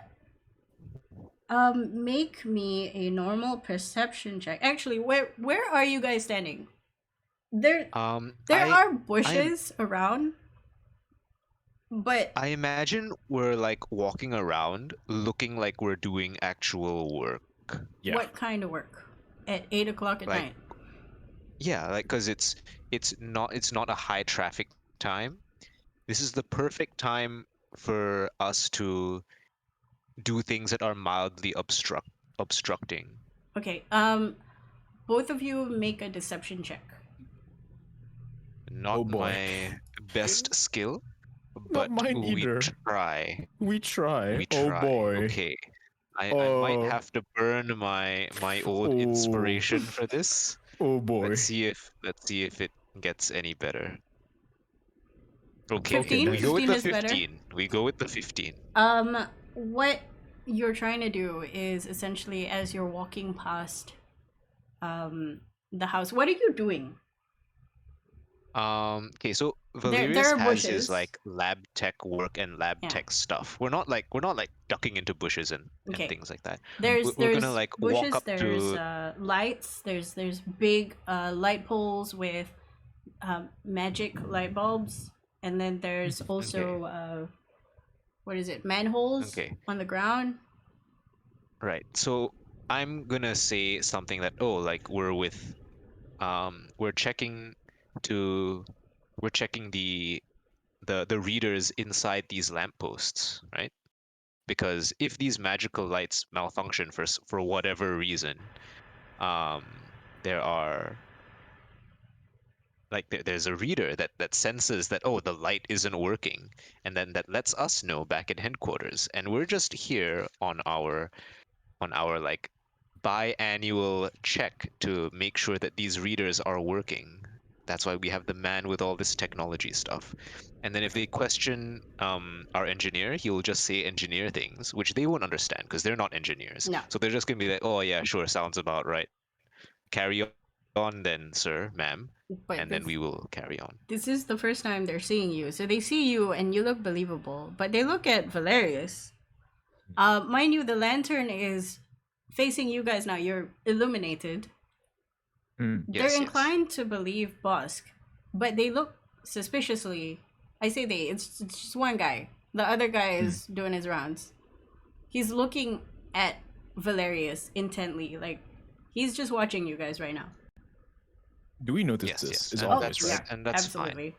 Yeah, he's watching Can us. I- I mean, We're the just like, fact okay. that there's light in your face right now. Okay, fair enough. Basically, I want to like as we approach one of the light bulb, the poles, right? Like to alleviate the fact that maybe I might be a bit less suspicious, I'll ask Bossa like, it's like, so you said that these lights are no different than the other districts, right? So all of the panels should still be the same, right? Asking me? Yeah, like making conversation to seem like I am less Oh. suspicious. Right. Yeah. They should be the same. I don't Okay. think this district was marked with any. I pull up the map and like, Make another Yeah, they should be the deception same. check. Oh boy. Is it possible that to get advantage on this check purely because the fact that Valerius is actually starting to disassemble the goddamn light post? If you want to disassemble the light post, make a. Do you have thieves' tools? I do. Okay, Yes. make a You would. thieves' tools check. I guess Using- it's I a will sleight of assist. hand. I will assist since I'm there. Okay, A slide. I will assist to Sleight of have hand. advantage. and then that will I tell me also whether have you get advantage proficiency. on deception or not. Okay, let's do it. Oh damn. Okay, There we go. advantage on deception. Let's tasty, go. tasty. Okay, go. Okay, go. tasty. Get him. Oh, Like you're an. Oh, what is this? Tell me. Okay, with the help, you manage to open what it is that you're trying to open in the light bulb. Tell Yep. me how the 5 happened, essentially. Okay. This is what happens. Valerius, with very expert motions, opens the casing for the light. I'm assuming this is ground level, so we're not like above the sky no. or something. yeah, Okay. yeah. I mean, this It's is like not a floating At card. the base. Just a yeah. normal card. Okay, so Valerius, after opening the housing, sees the secretary and everything. It's like, okay, this looks about the same, and he says this out loud. Then he like very confidently reaches for a tool in his back pouch or something and pulls it out. And then he puts it in, and then suddenly Valerius realizes that, and he says out loud, "Oh shit, I have the wrong whatchamacallit, I have the wrong connector. This is meant to be a 6, but I'm using a 7. That was my mistake." And he fumbles a bit for the correct tool. Sus. I'm gonna make a roll. Go for it. To see if Come this guy on, boy. believes you. I mean, did the fact that I literally like very effortlessly opened the casing not slightly make myself look more believable? I think it's more also the fact that he recognizes that you're not using tools, but you're using thieves' tools. Isn't Valerius a regular? Yeah, tools? I have actual tools. Yeah. Okay. You can't use his actual tools to do this kind of work, right? Yeah, because you told me to make a sleight of hand check, and I was like, okay, sleight of hand then. Okay. But he still thinks you're both very suspicious to be doing this at night. Okay, that's fine. And Doesn't plus, really- the other thing is the light is on and clearly fine. So he's No. watching you right now. We're not fixing the light. We're Yeah. checking on the sensor that senses whether the light is off.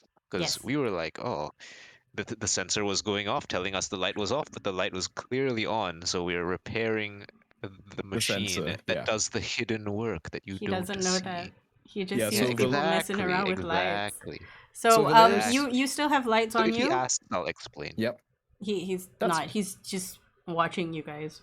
Yeah, if Uh, he's so- if he's watching, he's allowed to watch. It's a free Yep. country. Yeah. All right, so Valerius Until he- speak. Yep. Yeah, go ahead. All right, so Valerius speaks up to Boss, like, aha, I found it. Look here. Then he drags Boss a bit closer. He's saying this like a bit aloud. Like, it's like, you see that connector there? It's not connected to the rest of the circuit board. I'll need to resolder that. And Valerius pulls out a tool that emits lightning sparks and basically pretends resoldering the wire. Are you being honest or are you making shit up? I'm being honest. Why not? Like, Okay. there's actually something wrong with the thing. Yeah, there I mean, might something actually be wrong. It's like, well, fix it.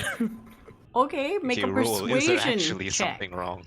Persuasion. Okay. Instead of a deception check. It's no different. Come on. Ah! It's okay. It's okay. This is Okay, let's- fine. let's just say- it doesn't matter if we're sus. It doesn't matter Yeah. if Let's- we're sus. let's Like, just I'm say he still, we're is- still allowed to be here. We're still Mm. making observations. Yeah. He's less sus now and more just watching you guys out of entertainment.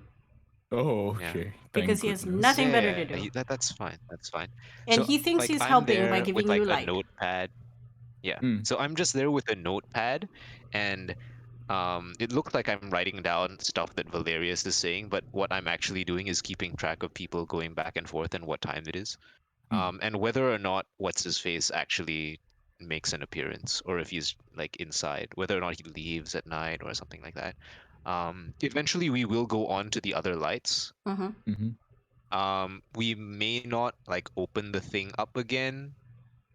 We might just like do some, or Valerius can make it look like he's doing some readings with some machinery he has. I'm not sure what he has available. He just pulls out his pulls out the tablet. slate.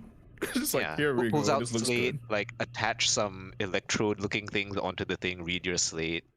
Okay, Okay, this one looks in good, 2 carry on. hours, this person's attention finally wanes and they go back to their usual thing. Yeah. Thank goodness. Perfect. Excellent. Yes. Okay. So basically, like what you said was that lining the entirety like this is light bulbs, right? Yeah. Okay. Let's so say the question is, there's a lamp every 15 feet. oh, it's very well illuminated then. Yes, it's So- an expensive housing area. Yeah. So what's the And we're- plan now, boss? Well, Do we do- besides finding out whether or not what's his face leaves for the night, we're also looking at potential spots for you to install floaty Mm. or like position floaty just to keep tabs on the area. Let you know when what's his face leaves, because eventually what we want to have do is once we establishes what times he leaves and comes back, we need to find out where he's going. Yeah. And then that will be more like you plus Gunlog or me plus Gunlog kind of thing, because she's the quote unquote legs, right? So we're basically doing the groundwork. DM, in regards to looking for a good location to install floaty, right? The light bulbs, are they like modern day style, like street light bulbs, or are they like G013 London style of bulbs where it's like a lantern on top of a post? They are It's magic actually gas fire, or non-gas fire rather, it's- the ever-burning flame. yeah, it's ever burning torches. Yeah. Mm. So it's So- quite bright. It's a torch, but there's also a mirror behind it, a concave mirror. So it scatters the light. So like on top of it, there's like the top bit of the lamp that like directs all the light like down Is it onto something the like this? streets, kind of The deal. one in Discord?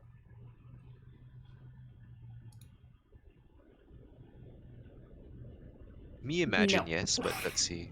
Oh, No? No, okay. it is not. It's not. Okay. It's more simple. It's just round. It's just round on a stick. Oh, Round on So, a stick. Is interesting it? design. Is there no like top of it? No. Like it's just a transparent globe. It's a transparent globe, but the inside is there's a light, and then there is a concave mirror that sort of extends the light forward.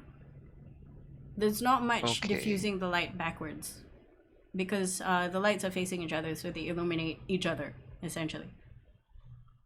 Okay, interesting. Sure. Well, Okay.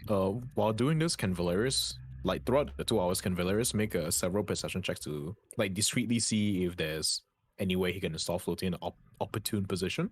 Absolutely. I don't think they need to be discreet because you're up you're like in front of the light, pretending to do work on the light, so you can actually just like examine it closely without much suspicion, I believe.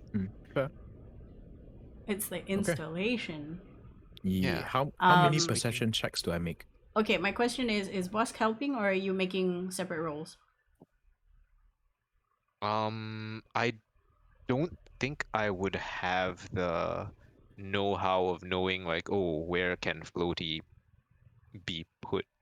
Okay, So I'm probably just like making my own observations. okay, separate perception rolls for both of you. Oh, come on. Do-do-do-do-do. I got a purge after this. Oh, 19 is I good. rolled big. I know. Good job. Valerius, you're looking around.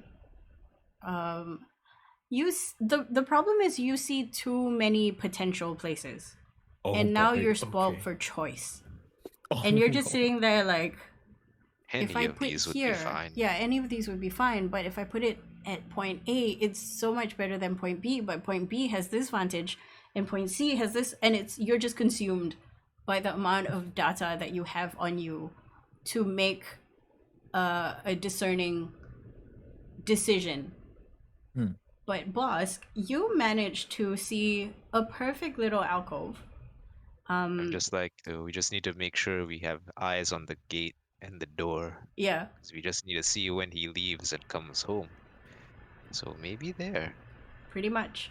With this illuminating your thought process, Valerius, you wonder why you thought any of the other places were good in the first place, when all you needed was dead eye view of the gate.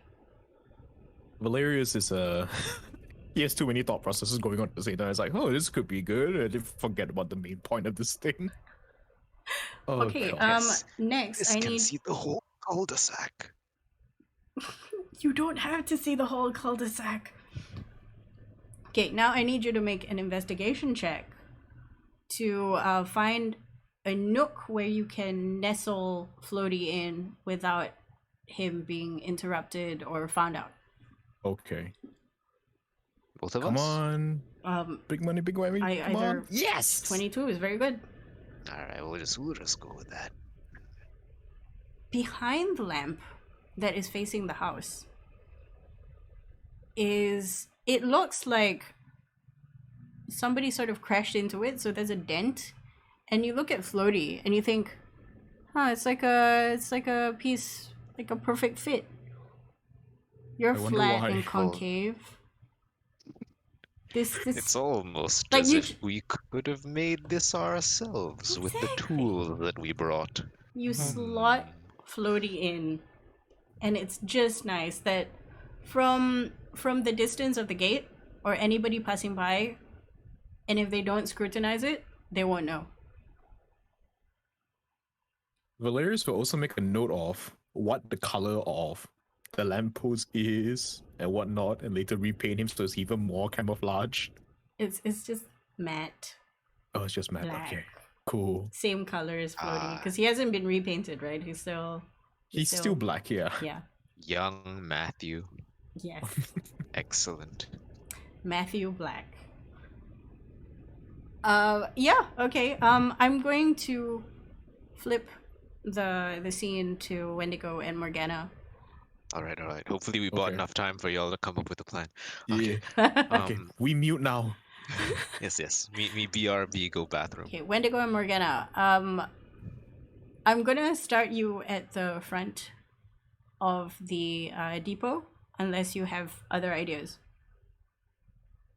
Well, as long as it's opening hours, it's fine. It takes you about probably an hour and a half to get there. So it's While 6-ish, going there, unless... Wendigo will keep an eye on the top and low as usual. Okay, make perception checks.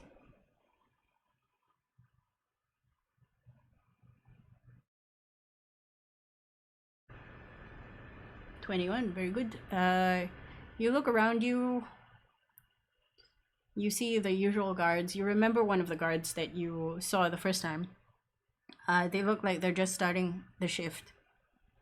You arrive at 6:30. People, His perception is more for the other thing, if you get what I mean. you don't see those. Okay. You see people changing shifts. You see some workers coming out, and then you see a little kobold and 3 other people come in. With that kobold is a human male, a tabaxi female, you think, and another human male, and they're all deep in conversation as they walk towards the entrance of the depot. Does it look like they're leaving? No, it looks like they're going in. There are some people leaving though. They're going in. Does the kobold match the certain description of Mr. B? Yes. Okay. And do the others match any description of anything that Valerius has described? No. What has Valerius described? No, Basically, Valerius have shown. Huh? Basically, Valerius. Valerius, you start first. Valerius has showed everyone the video footage of Floaty getting smacked around by the horse, so presumably everyone would have seen the inside of it. So during the smacking around of the horse, it was more like, okay, here's the thing about video footage. It doesn't turn on until Floaty is stationary. Yes. So there's no footage of the stepping of the horse because he was moving. There's only sound. And the only visual thing that happens is when Floaty is in the pile of hay. What about the time before where he was literally on the cart into the place? Yep, that exists. Pretty much the replay is you haven't seen anybody in the office, you just see people working outside. No notable persons. You did see the mercenaries, you assume. That's about it. But there's nobody that you recognize from any video. Okay, so basically when Floaty was looking around, the kobold and the 3 others weren't in the scene. Yeah. But they're having a really deep conversation. One of them is holding a ledger, writing things down. The kobold has his hands clasped in front of himself, and it's between clasp and talking with his hands. And the other 3 people are just nodding and nodding. One of them looks concerned. Make me a insight check on the kobold.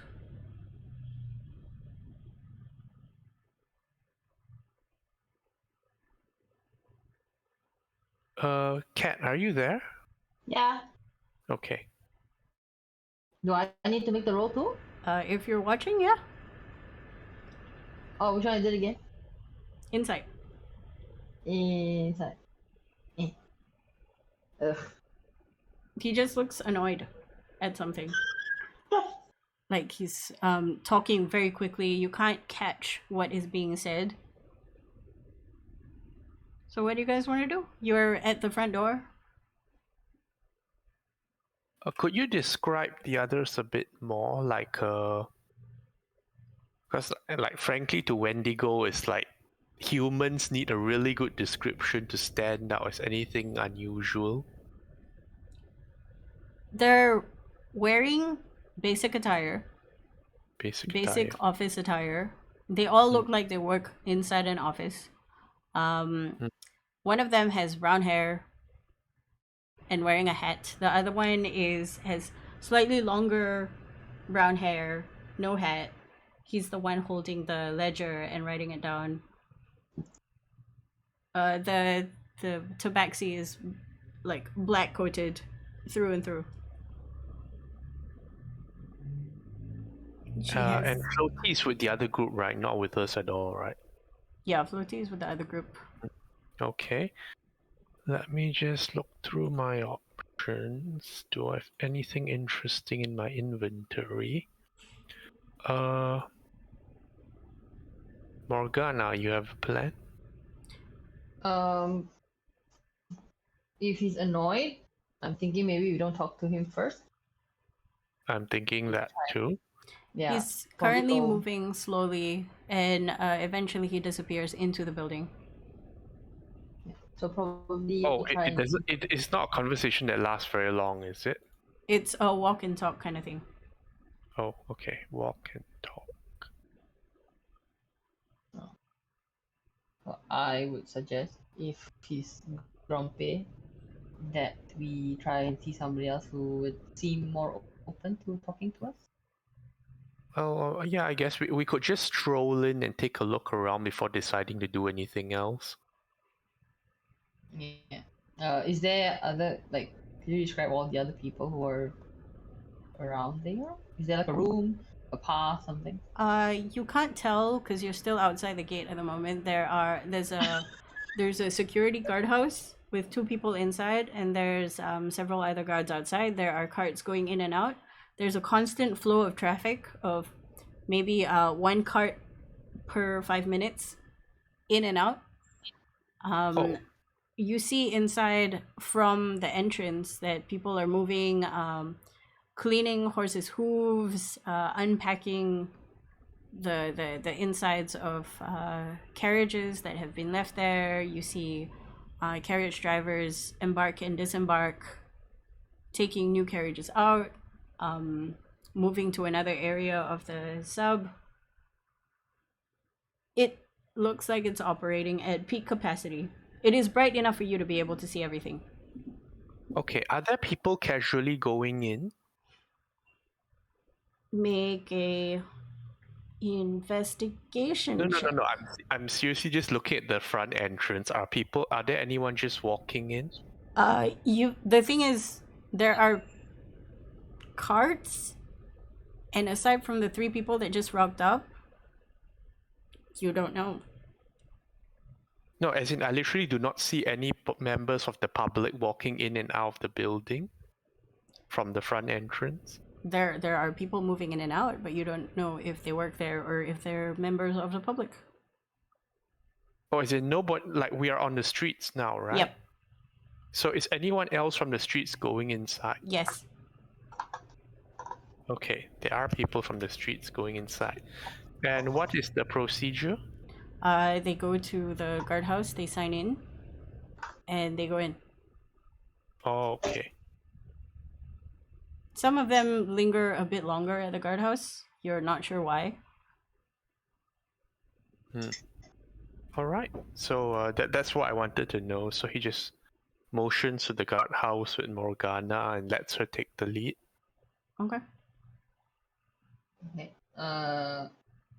I think we've decided to go into the gate and go to the guardhouse. Okay. Walks up. Be like, hi. He follows her. We are looking to go in and inquire about some horses. The guard that greets you is kind of taken aback, like, I've never seen you here before. You don't work here.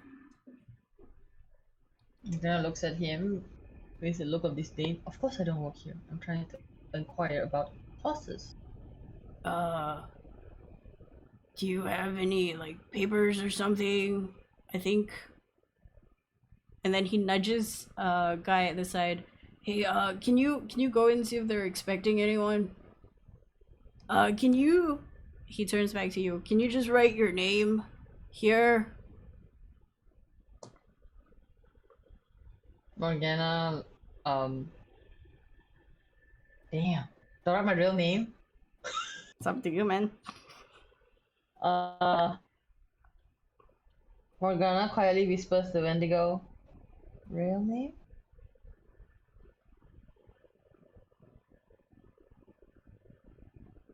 Hello? Wendigo. Hello? Hello, I'm here. Wait, you're whispering to Wendigo real name? Do I write my real Wendigo name? is just going to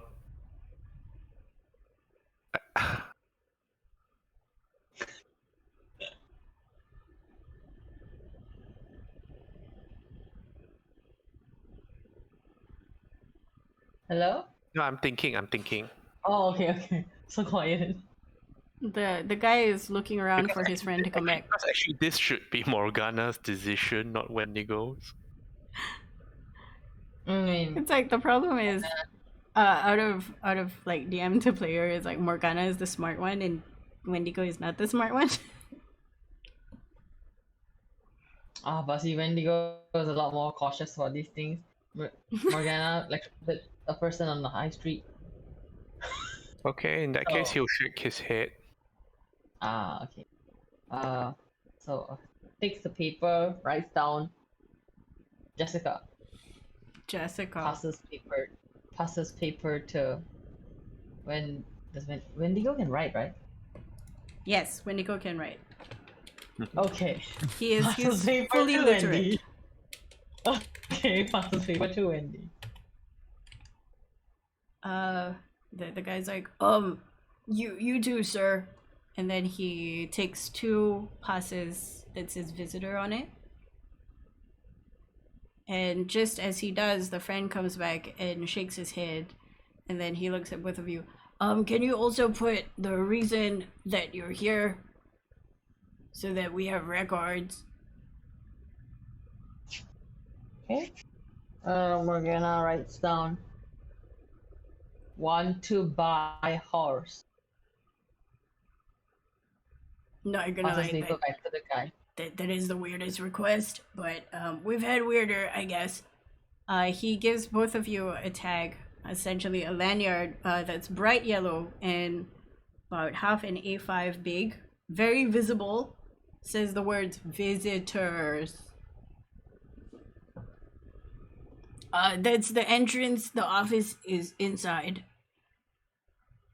Wendigo writes down JAN there as his name and not sticking his pass. Morgana then proceeds to walk together with Wendy into the building. While Actually, inside, while that's going on, like write down the reason and all that. Wendigo wants to see what other reasons people have written down. Okay, there's not much in terms of visitor. There's mostly things like employee, carriage driver, employee, shit shoveler, horse. horse Yeah. people, and then a few of them it's like hay delivery. Oh wow, there is not a single visitor in here today, kind of. Nope, not that doesn't involve the work anyway. Okay. Do you flip the pages? Yes. If you do, the guy's gonna be like, we suggest you don't do that for safety purposes. Safety purpose. Wendigo just nods and returns the book. Well, while we flip the pages, can he catch a glimpse of anything else of any interest in it? Like Any names? that are visitors? Any what? Sorry, Kat? Any names? Make an investigation might- check. At disadvantage. Investigate. How do I do disadvantage? Because you flip it a page.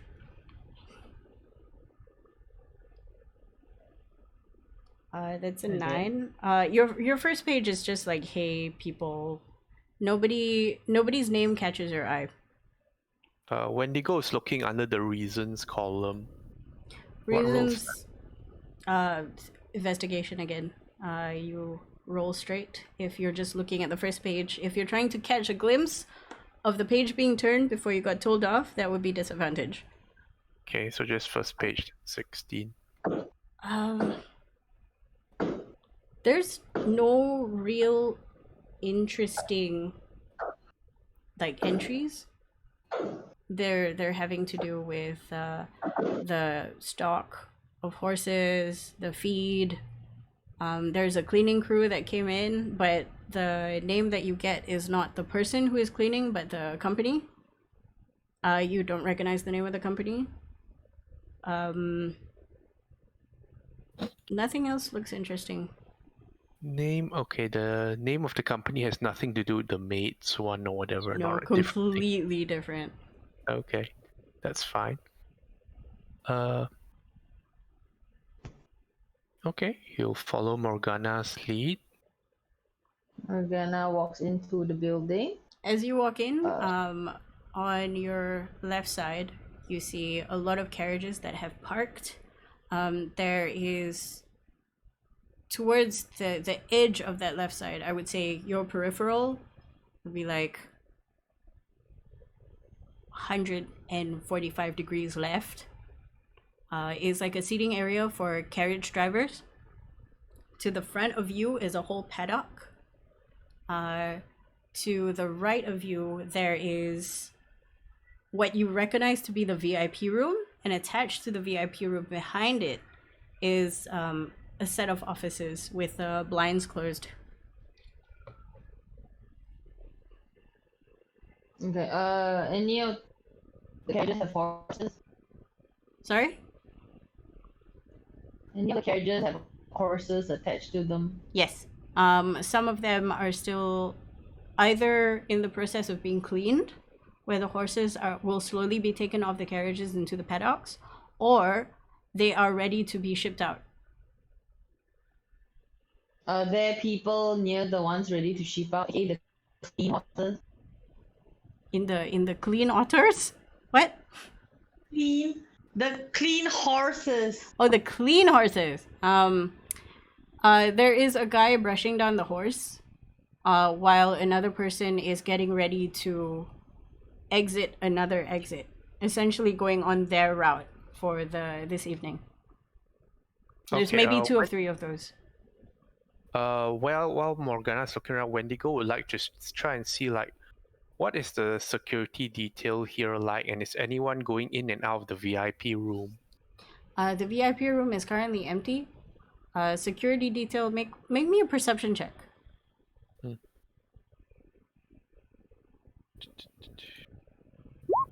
24. You see some people in obvious security outfits, but you also see some people who are working as staff, shoveling hay or cleaning horses, that seem to have more of a keen eye, that seem to be watching people, including yourselves. Like, they take stock of you and then they look somewhere else. Like, they're always constantly surveying the area. Interesting to note. Right, they have that. Are any of these people also drivers? Yes, some of the drivers are sitting down at the location. Hang on, the sneeze ran away. At the location that I explained just now, 145 degrees left of you. Some of them are disembarking. Maybe two more carriages come in while you're taking stock of the situation, being received by the cleaners and the horse people. You see three carriages leave because they're clean and they're good to go. Oh, I was asking in terms of like are any of these guards also drivers? No. Okay. That would be interesting if some of the drivers are actually like guard level. That would be interesting. That would be a waste of resources, but okay. I know, but it would be highly interesting if that was the case. Because then we're not dealing with a simple carriage company. No. Yeah. Okay, so that checks out so far. So the kobold and the lot, are they anywhere in sight, or they've moved somewhere else? You don't see them, but just as you look at the general area, you see the slightly longer brown-haired guy that used to be holding a ledger come out of the office and go to another area behind the office that you can't see. Okay, the tabaxi and other guy I know where, right? You assume office is there. Well, Wendigo will let Morgana know that the ledger guy came out from there and see if she wants to do any with it, or she's happy to continue looking around. As I think. Well, actually, to be fair, I asked for the horses because I wanted to talk to. I wanted to like poke around the horses and then make strike a conversation with the guy there. as you do that, one of the people at the horses is sort of like taken aback. They call one of the guards, and she comes up to you, and she's like, she sees the big yellow sign that says visitor. She's like, oh, they didn't tell you where to go. Follow me. And then she leads you to one of the offices. I don't really know the business here. I'm just a guard, but this is the office. I suggest that you don't move around in this area because the horses can get spooked. No offense, big guy. Also, carriage is kind of big. We don't want any accidents to happen while there's visitors. Smiles and nods. She knocks on the door of the office, pokes her head in, and says, you got visitors. Is that the same room that the guy came up from? Yeah, same room. Okay. Okay, Morgana, do you have a plan as to why you want a horse or something? Well, my name is Jessica. Yeah. And I have a lot of money. And I have my neighbor's friend. Not my neighbor's friend. What I'm talking about? My neighbor's daughter wants a horse. Oh, that Do sounds. you say all of this out loud? No, it's out of character. Oh, okay. Yeah. What? No. Yeah. Cause My neighbor's daughter wants a horse. It's like out loud. Because I can't. Yeah, I didn't want to. Because I'm not me. Yeah. I can't say my children. So yeah, my neighbor's daughter wants a horse, and I really love her, so I'm just go buy her a horse. And somebody mentioned that that place up there has a lot of horses, so I just came to buy a horse. There's a kobold sitting behind a desk with a very tall chair because he I can't have to reach. ask first, what is a kobold? Kobold is like a tiny lizard folk. Pretty cute. Yeah. Oh, do you have a picture of that? Cause I think she's not familiar with D&D kobold. Okay. Google kobold. Gee, thanks. They're cute? I think they're pretty cute. They are tiny, dragon-like looking creatures. Big chichas. Put it in Immortal chat. I feel like you chose the cuter one. Because chicha not cute. They are chicha. Okay. There's also the scary looking ones. But basically, the different kinds of lizards you have on planet Earth is also the different kinds of kobolds you would presumably get in D&D. Some of them have horns, some of them has frills, some are one color, some are two-tone, tritone, and so on and so forth. This particular one, I can't remember what I told you. He's orange, small. Looking back at my notes 1 Little second. kobold guy, orange, kind of angry at everything small, holds a pretty significant position there. Yes. Yep, So that was this little orange guy is wearing basic ass office clothes. Sitting on his slightly taller chair than normal because he needs to be able to reach the table at a comfortable level. Is writing down something furiously and very quickly.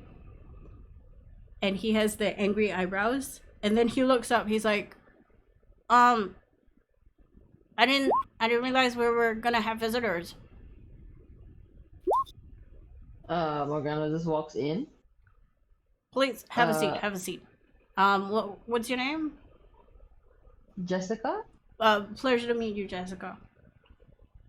You can call me Mr. B. And Mr. Jen.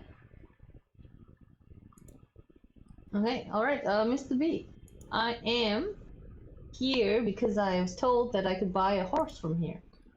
That is that is a weird thing to have been told, but we do deal with horses. We do have a different company that deals with that. Would you like us to connect you with them? Yeah, is this company around here or? It's further out. Our horses are mostly for the carriages. They're, you know, the different breeds of horses. I'm guessing. Why do you want a horse? I would like to buy a horse because I have a small girl wants it. It's a birthday gift. Make a deception check. This. Lie persuasively. Oh God. Do it. 9. He looks at you. Let me see if he roll low. He does. He looks at you. He's like, I understand. That little girls tend to like horses. I have 2 kids myself. They unfortunately would like to eat horses, which is not great. Here. He takes out a name card and passes it to you. They're a little bit out of the country. 4 hours out. Beautiful paddock area. Farm thing. Bring your kid or whoever. They have little ponies too. Show horses. The work. So if I like to buy a horse, Wendigo will. Okay, Wendigo sees Morgana is losing track a bit. And he will give her a little glance and say, she liked that one. The one she wrote. Well, which one in particular? He moves the chair backwards, and you see that the chair has, like, it's a tallish chair, but it also has steps down. And he stands up and he goes down the steps, and he just gets shorter and shorter until he disappears behind the table and pops out at the side. Which horse exactly? And what do you mean rode? Like you rode, they, person, child rode on the horse? His eyebrows are like concerned annoyance now. Actually, yeah, which horse did I ride? I mean, Wendigo is giving you a pretext that, like, she wrote a particular horse so we can stick around a bit longer, but it's up to you how you want to take it from here. Okay. So you don't end up just leaving with this card and having to come back another day to try And out more actually information. buying a horse. Someone laughed. I was like, wait, what horse? Okay. Morgana was like, oh yeah. Wait, is it me? Wait. How was she enrolled on the horse though? Wait. Let's no. Wendigo is making this up, like, okay, out of character. Wendigo is making up that, like, the reason the request is so weird is because the kid rode on one horse and then wanted that horse because, of course, the kiddies. And can we possibly tie this to something that night? Okay. Do we have a good visual on one of the horses? You have a good visual on many horses, but you don't see the horse that you have rode previously. No. Remember the night of the raid? Was there a particular horse that stood out? No. The Storm Floaty? No. Yeah. Did Floaty like catch a good glimpse of the I'm not horse talking that about was Floaty's pulling the position. carriage or something? I'm not talking about Floaty's position. I'm talking about a horse that one of the mercenaries was using to drive the people around. Make a. All right. Because we all had good Yeah, we all saw angles on the, seeing the Wendigo had horses. the church position, and he was the one chasing after them the Yeah. longest. Unfortunately, they're boring ass brown horses. So if you want to Alas. spot them, I need a. Good luck. Good luck. Perception check. You got Sniff them this. out. How are you looking for these horses? That is like standard horse. He would try by scent instead, as he was standing around there, because like all these lovely morsels are just prancing around. only morsels. Is there a specific smell that you're looking for? Because horses, they kind of smell the same. Well, They smell like food to you. Well, the only horse he was really close to in that whole thing was the boss man's horse at the casino that he had to pass by the carriage. Okay. Make an intelligence check. No, make a wisdom check. Only Wendy? Yeah, only Wendy, because he's doing a memory thing, and then he's gonna look for it. 10. Do you step outside and take a big sniff, or are you just waiting to walk around? No, he took his sniffs while they were outside waiting to be tended to. Okay.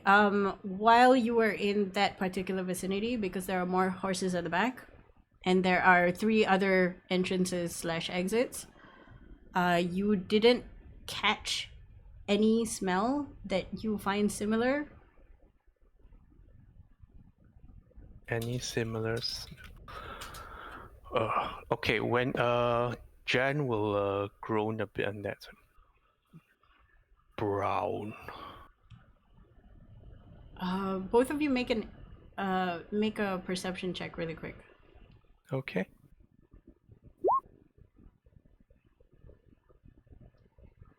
Oh, come on. The rolls Everybody are not good purge today. rolls. Everyone should purge after this. While you say brown, you see the tiny kobold mumble something. He muttered something as he steps outside, and he goes, "Brown. Can you specifically tell which one?" And then he sort of does this open arm gesture motion to show all the brown horses that is in front of you, which is like 20. That's just in front of you.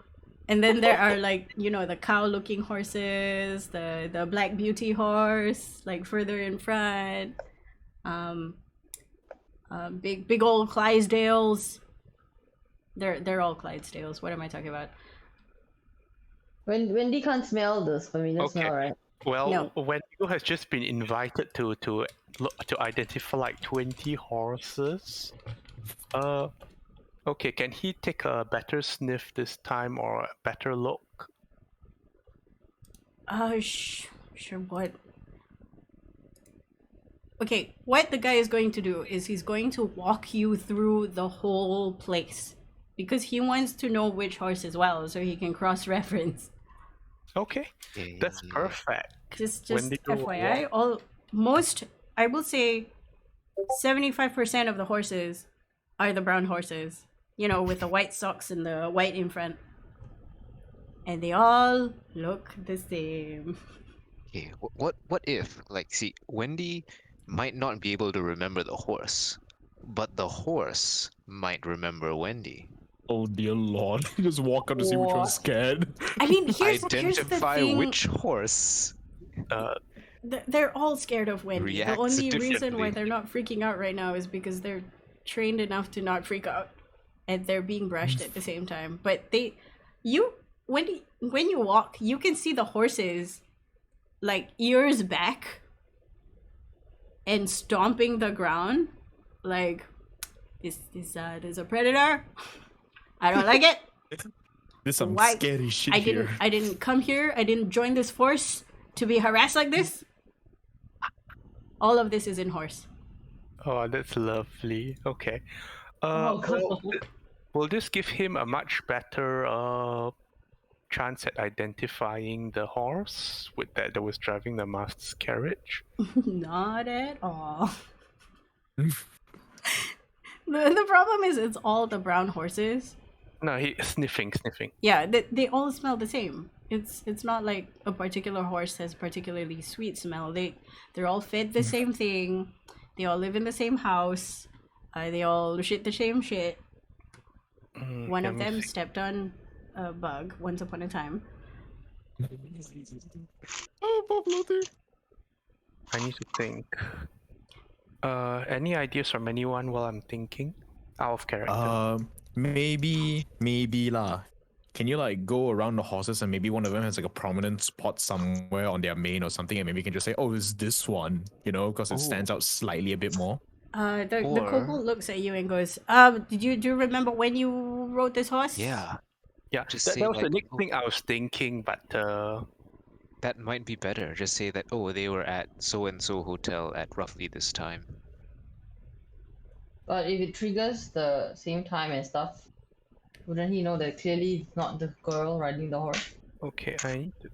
Well, he won't know exactly. He's just gonna ask like whoever, like the driver, like, oh, did a girl ride the horse? And You know what? I think I Girl, will. Okay, you know what? I'm going to go for this.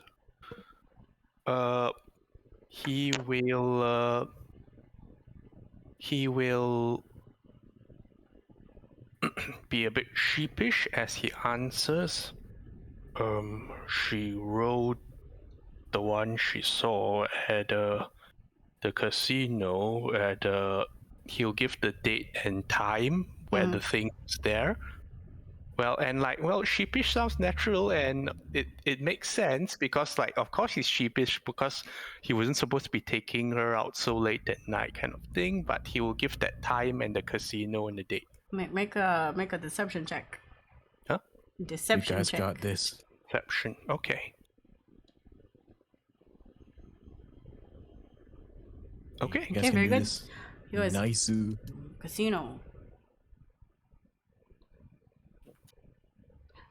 I'm basically going off on a limb to assume that you took the expensive carriages instead of the cheap ones. Okay. Follow me. He takes you to like way to the right side. There's a special paddocks with extra shiny horses. Oh wow. Oh boy. Like they're luxe. They're well fed.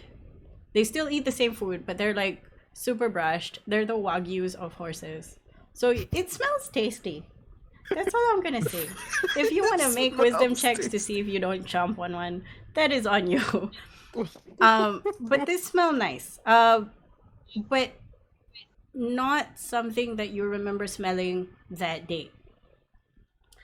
But it's also because, you know, they're well rested. One horse paws the ground as it sees you. The handler sort of calms it down and shoves a bag of oats over its face. Like, eat the food. It turns around, sees the boss, like, boss, what are you doing here? Whoa, visitors this time of night? The boss is like, yeah, I'm looking for a horse.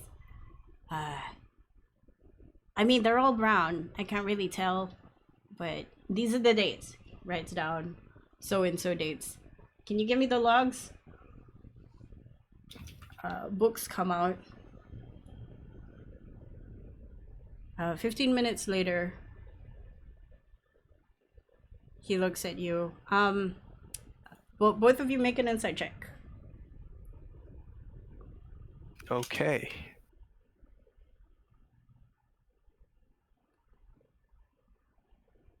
21. Oh, I tanked it. Yes. Thank God. Morgana, you see a stark behavioral change in the kobold. Before he was annoyed, now he's curious. And then he looks at both of you and he goes, unfortunately the horse that you mentioned has left the building. It will be back probably 10, 11, So it's really up to you if you want to come back at 11 or tomorrow. I don't care. But again, we don't really sell horses, so between you and me, we can come up with an arrangement. How much are you willing to part with? How much is the general horse price? Let me Google that shit. We'll General Morgana horse, know better of course. questions. D&D. 5E price. No, just even better just search on 5e tools. It is a normal horse for riding is 75 gold pieces. Okay, good. That's within our budget already. Yeah, it was like 2,000 goals. Like Jesus. No.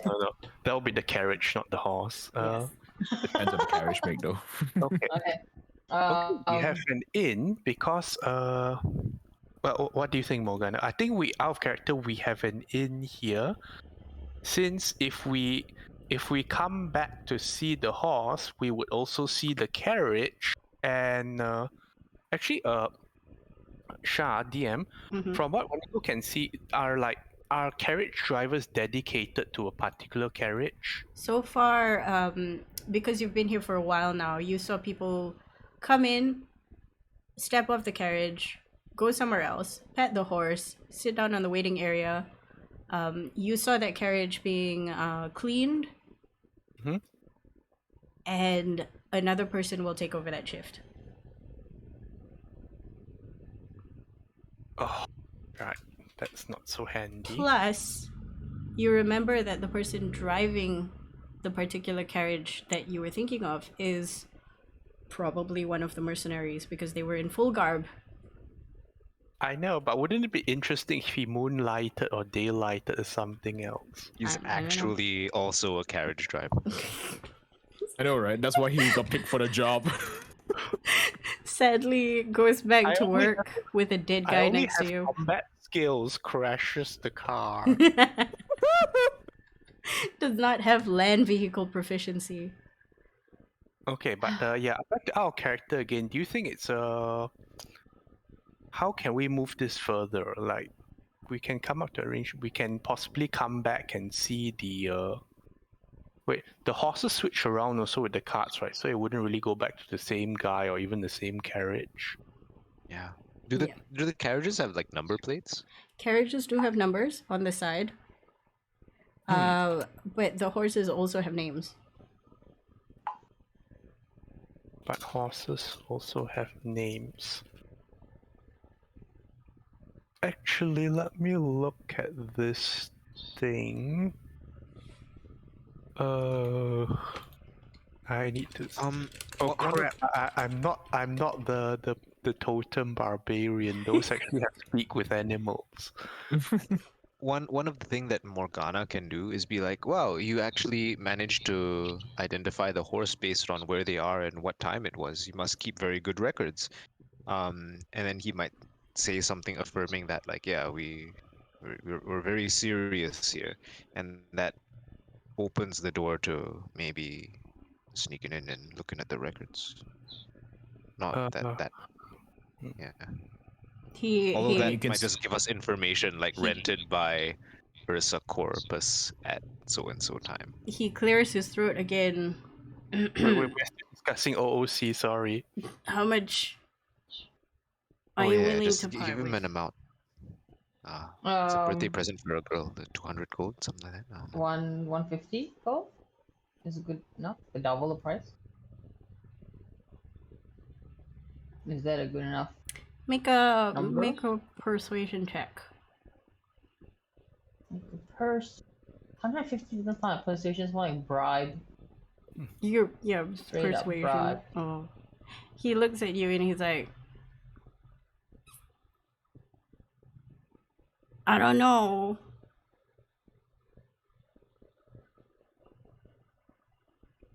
Wendigo will reach into his resources and.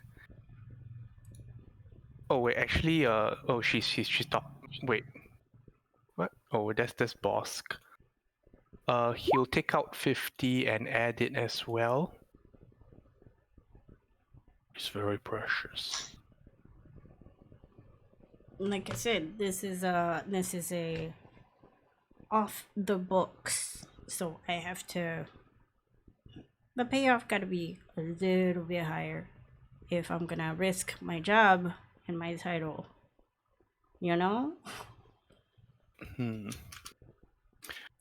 Okay, I just had another thought.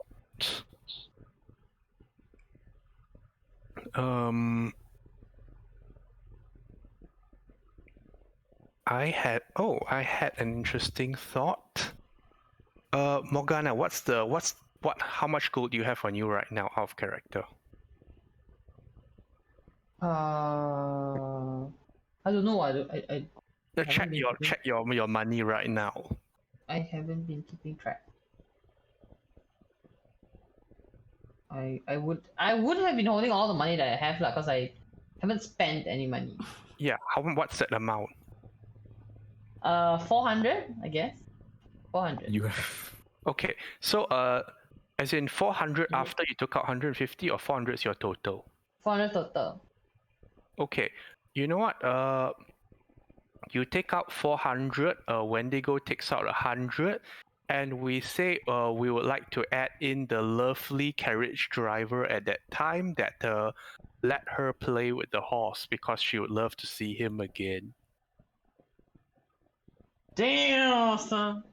That'll be a lot of money. Yes, Oh, like he it cannot. needs to be this much. So- He cannot turn it down. It's like $500. Okay, Wendigo digs deeper as well and sees in Morgana that's the same, and Morgana can articulate that. As you're doing this, the tabaxi lady quickly walks up to the guy. Sir, we have a problem with the Garrett account. And the guy's like, right. Have a think about it. Wait, Morgana, are you not doing the thing? He's walking away. He's going back to his Wait, office. what thing? I thought we did. You haven't said anything yet. Morgana, you need to say it because I can't say it. Sorry. So, Morgana. So this is before the guy walks over. Yeah, actually. He's walking away. No, so can I run after the guy? Can I run after the guy? Yeah, you can do anything. Excuse me, Mr. B. Yeah. There's an impatient. Could you just have a? Yeah. There's an impatient tabaxi sort of clicking her heels at you. Yeah. I have a counter offer. This is regarding what I was telling you earlier. Then I gestured him to come over because I don't want the other person to hear. He then proceeds to say. He puts a finger Come up. over? Does he come over? At the tabaxi. Give me one moment. You know, difficult customers. And then he walks to you and he's like, what? Okay. Yeah. So, regarding the previous offer, we'd like to add on what the additional numbers that we mentioned earlier. You take out your full 400. I take out my full 100. Wendigo takes out his money. Okay. Quietly shows it to them. I'd like to include this total amount. To also request for the what was the person called? Carriage rider. Driver. Who was just so kind to let her play with the horse the other day. She'd really love to see him again as well. If you get them together, that'd be great.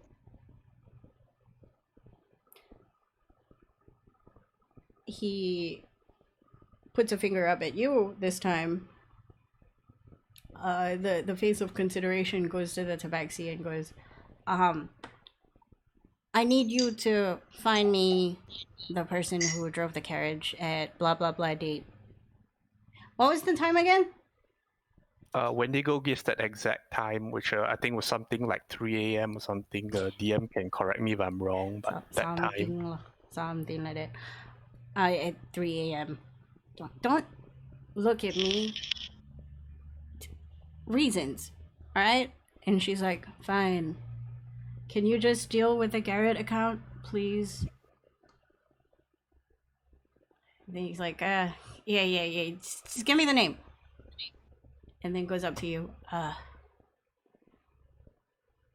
don't know if I can find the name. Keep your fingers crossed. But definitely come back between 9 and 11 today. Unless you want to come back in the morning. We're open until 3. Well, I'm here until 3, and then I gotta go back home to the kids. Okay, so now it's 6 p.m., right? Or over that. So we come back at 9 to 11. Yeah. You have time to kill. Wendigo will look at Morgana to see if she nods, whether it's tomorrow or tonight.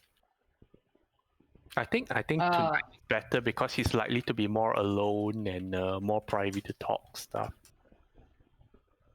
Oh, okay. Then Morgana tells the guy, "Yeah, I think we'll come back tonight. A little bit anxious, not impatient to see the horse.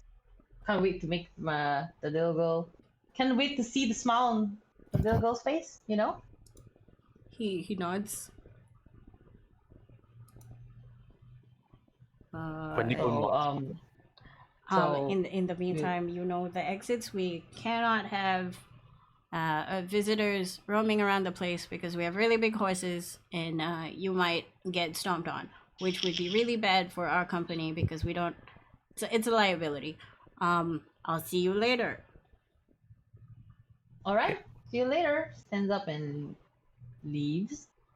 Later. And Wendigo will leave with her as well in the bodyguard role. Okay. Do we go back to the hotel, or where do we go? Well, I mean, it took like 3 hours to come here or something, right? An hour and a half for you. Hour and a half. Now it's like what time now? That took you it was longer. 6, right? So like we might as well just hang around until it's 9. Yes, because that whole ordeal actually took you an hour. Mm. So we go somewhere for dinner? Yeah. Yep. Is there a nearby restaurant or cafe or something? There is a food hall nearby which serves all the people who work in this substation. They also have a dinner. Is there something that's not there? This is outside. Like you know those hawker stalls that is in like a business district. The chap fan lady. Fun lady. Okay. Yeah, there's a chap fan place. Okay. I guess we eat there. Yeah. Yep. Wait, but we have no money though. We gave away all our money. You haven't given it yet. Oh. We wait, haven't but given I see Wendigo still has 80 gold spare. Oh, okay. I Okay. think you guys just showed him the money Yeah, because it's he was more like asking. proof. He wasn't asking like, oh, I need the money now. He was asking like, oh, how much are you willing to pay for the horse? Like I don't think you needed to like show him any money. Just verbally say like, oh, I'll give you No, showing the money helps a lot. Showing Yes, the money it helps a does. lot. But yeah. But he wasn't asking for it then and there. Hmm. All right. Mm-hmm. No, Like, but he knows Wendigo you have has money. 80 gold to cover anyway, so we're fine. Yeah. Mm-hmm. Okay, so there's a mixed rice place. It's a chap fan place. They have really nice deep fried tofu in clay pot. And fuyong yong chow fried rice. But pretty much you have time to kill. Chinese place to eat, I guess. Morgana. Wendigo will sniff to see if any horses went into the cooking after acquiring their use. Make a perception sniff Ew. with advantage because you know what it smells like. 17. There is one dish. It's like Mongolian beef, but it's secretly Mongolian horse.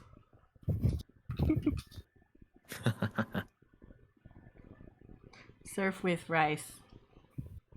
Well, Wendigo will order that one. It's very cheap. It's like a copper per person because this is basically here so that it feeds the people who work at the substation. So Yeah. cheap eats quick and filling so that you can work for your 8-hour shifts sitting on your ass minding a horse. Yes. It's super cheap.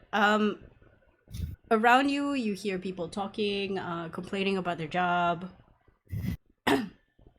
Make me both of you make me a perception check.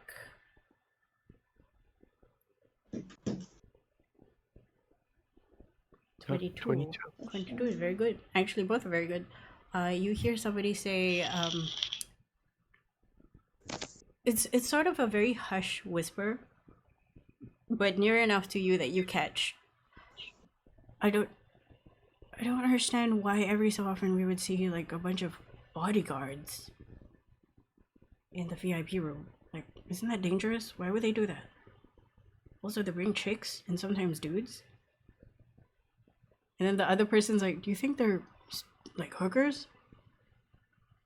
And then the other person's like, nah, I can't.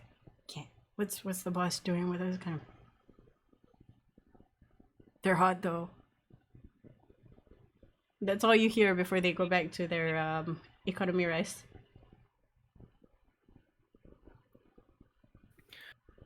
The ones saying this, do they look like drivers or something? They look like people who they have hay pieces on them. Oh. So like those with the shovelers, something like that. Yes. The horse people. Wendigo will lower his voice to Morgana. Hear that? Morgana nods quietly.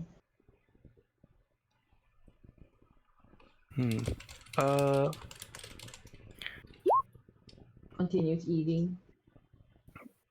Okay, so they are how many of them are there? It's just the two gentlemen who are just casually talking to each other. The conversation goes from that curious why guards to now how's your kid? It's a very bouncy conversation, lots of tangents. And then somebody asks something stupid like, hey, do you ever consider that gloves are just socks for hands? Oh god, And then the other person like lifts their hand and just smack upside the head. Like, I'm enjoying my dinner. Stop asking stupid questions. Okay. This is the same guy, the stupid question man is the same man that asked about the guards and the pretty people. So he pretty much has a lot of questions. And the other guy is just suffering through it.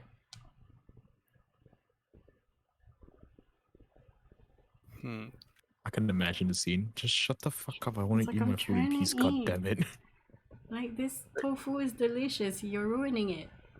It's like, you're making my rice soggy. Shut up. Wait, I'm thinking. Do you think we have an avenue here, guys? Are you asking out of game? Yeah, our character. I have the sudden idea to pose as a city inspector and just walk in like, yo, so, did you hear anything or anything going on here? But that's just my idea lah. Probably not the best idea to go with, but it is an idea nonetheless lah. Or if worst comes to worst, we can always make friends with one of the people that work in the substation and coordinate them for information. That works too. Good plan. Are they drinking anything? Are there drinks here? There are. There's a pink drink that is slightly sweet and smells of milk. There's also a vendor that sells beer. Some people are drinking beer, but you assume that they might be at the end of their shift. It's a big assumption. Okay. Are the two of them that were talking having any drinks? They are. What kind? From the glass. One of them is drinking like an iced sort of citrus drink. The other one has still a half a pint glass full of very weak looking beer. So they're probably off shift then. Oh, the weak beer one, is it the stupid questions guy? Surprisingly, no. So it's for the it's- person who's it's- tired of the stupid questions. He's tired. He's just like, I want to go home. I just want to get my food. Remember Oh. the face of stupid questions guy. Uh, you know what? Okay, so to recap, so the stupid questions guy was saying like he doesn't understand why he see the bunch of bodyguards and then he asked if they are hookers, and the other guy was saying, nah, it's not like, right? Is it? Yeah. So the other guy is trying to change the conversation to something else because he doesn't want to talk about guards and anything that looks dangerous. He's off shift. He doesn't want to deal with it. He just wants to eat his food, drink his beer, go home. He's not there for gossip. All right. He's- Then we don't need the other guy. We don't need the other guy. We just need to Grab the stupid questions guy. Oh, you don't have to do it now. Like we've got a lot of time because we're gonna be long-term staking out what's his face's house. Mhm, mhm. No, as in this, Maybe we run into him are another they time. finishing their food? Looks like they're in the It's middle the- of it. Or middle of food? I was about to say, is the stupid questions guys preventing them from finishing their food? Let's just say stupid question guy has more food than other guy. Oh boy. Just then, stupid question guy puts up his hand for no reason, puts it down, takes his mug, drinks it, gets up, goes to the beer place and orders another one, and then comes back with a full glass of frothy, cold beer. Oh, he gets a beer this time. Yes. Is it the cheap kind or the real kind? This beer looks watered down. Like the smell that it gives you, it's not like good beer. It's probably half water.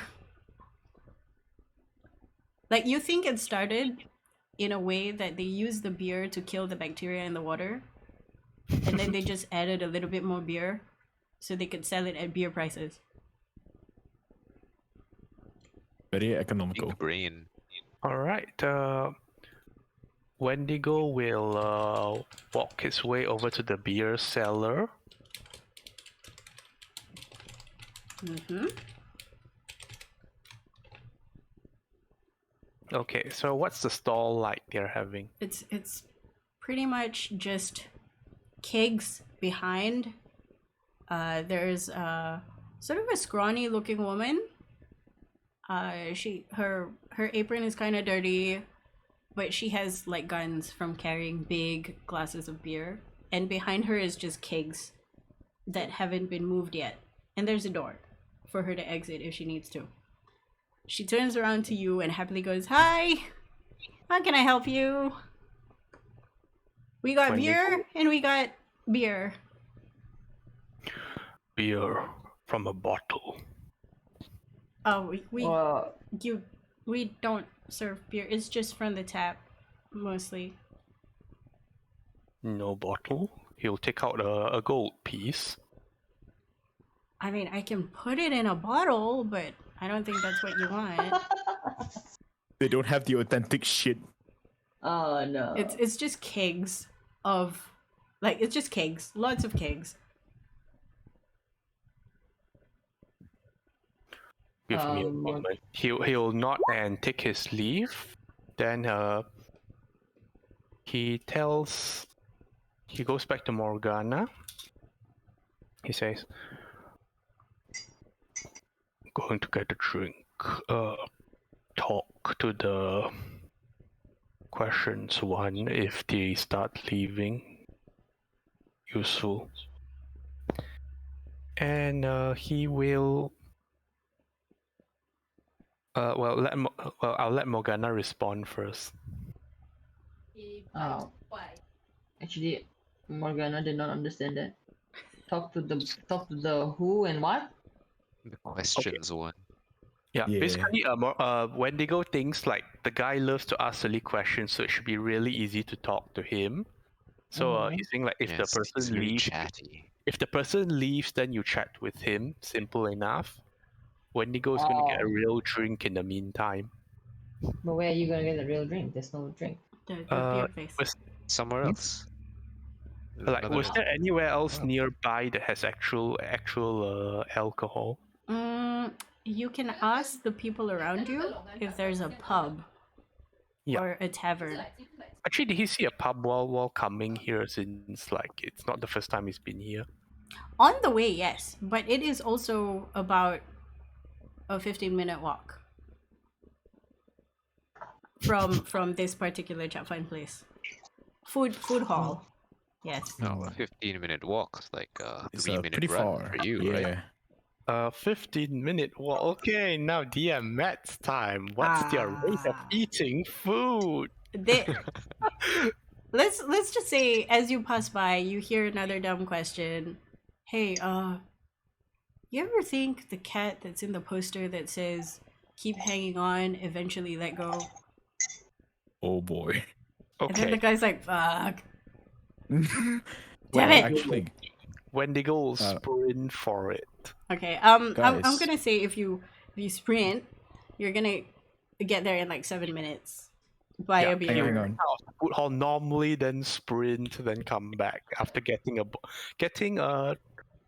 3 bottles actually. Hold Surprisingly, on, before you uh-huh. before you sprint up, may I offer a suggestion when to go? Yeah. Instead of going out and getting an actual drink, right? Why not grab a drink from the counter where you're at right now and bump into the dude, causing him to spill his drink and say, "Oh, I'm so sorry. Let me buy you a new drink," and then start the conversation like that. Saves a bit more time, in my opinion. If this were a normal character, I would. But this is if like Wendigo bumps into you and like No. No, Have Morgana do it. The guy's gonna be like, "Oh my god, I'm so sorry, sir. I will No, buy you." I will buy you a drink. I know, am right? so sorry. Have Morgana Please do do it. not eat my small friend. He's dumb, but I really like him. Anyway, Wendigo will try his way first, but like if anything happens, Morgana can have the spotlight.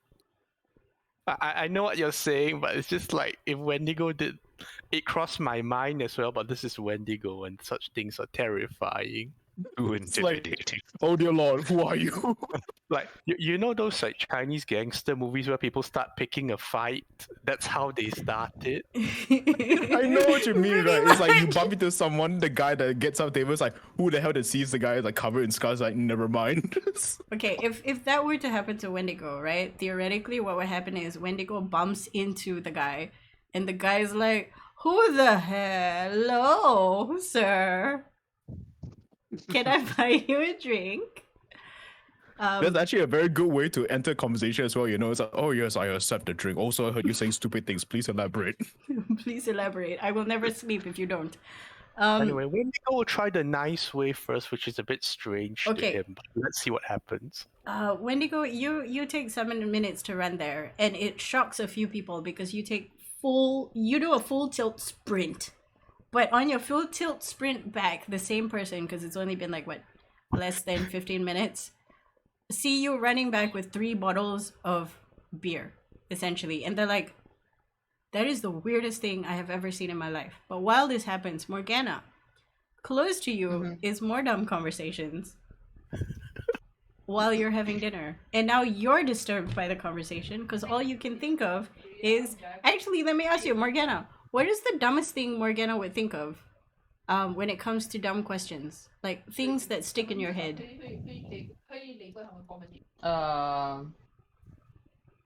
Like quotes, like, if you want to move forwards, you have to take a step. Like, duh. That is so dumb. Of course. If you close your eyes, you cannot see anything. That kind of, like, why? Why do these quotes exist? I cannot. This is too fucking I stupid. cannot even think of a line like this. Does Oh, the no. dog wear pants like this or like this? That is another question that you hear the guy ask. Like, if I put pants on a horse, would it be just like really high socks, or would it wear around the waist. And the guy's like, oh, for fuck's sake. Kwetu, why are you like I love this? this guy.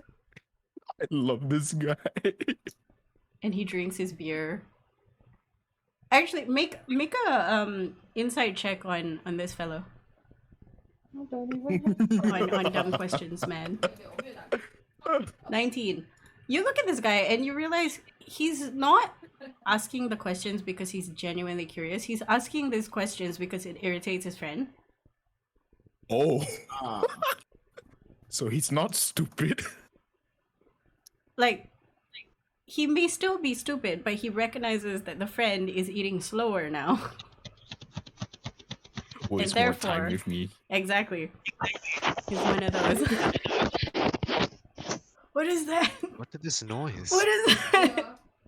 It sounds like someone laughing in inverse. Oh no! It's reverse laughing. Okay. Cool. But Morgana, what sticks in your mind? Is it the cat thing, the pants thing, the socks thing? I guess the pants thing. It's ridiculous. That actually gets stuck in your head as you visualize pants on a horse. And it actually gives you a tiny bit of concern because you're logically it would be the one around the waist instead of like pants halfway up because that doesn't make sense. Wait, what? Why No. snake? No, I snake. thought it was the other one. And then you think maybe it's the other one. And then the guy goes, huh. You think if we asked for a drink and instead of ice we say I want solid water, do you think they'll kick me out? And then Oh boy. the friend's like, Kitu, I will kick you out. Just let me eat. I can't answer your questions. What have you been reading? Am I near enough to? Are they just talking really loudly, or are they just near enough? They're near you, but they're also talking, at a decent level. You're maybe Like, is it loud like, enough for me to like shout at them or no? you don't have to shout. They're shout. 2 tables away from you. You can just like say words and they'll be like, oh. Oh. But if you want to shout, that would be cool too. And then another No. question comes up. After a laugh, like, do you think snakes wear ties?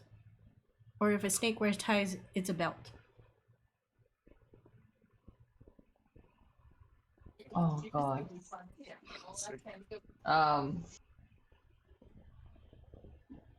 Man, I cannot even think of something so off.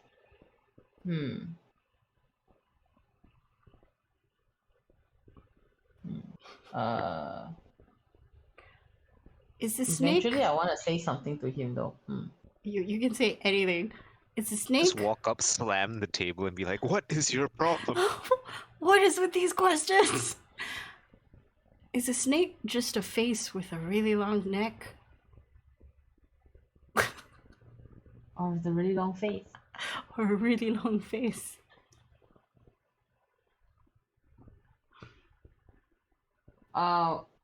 Morgana responds to his joke, like not really loudly, but loud enough that they could hear me.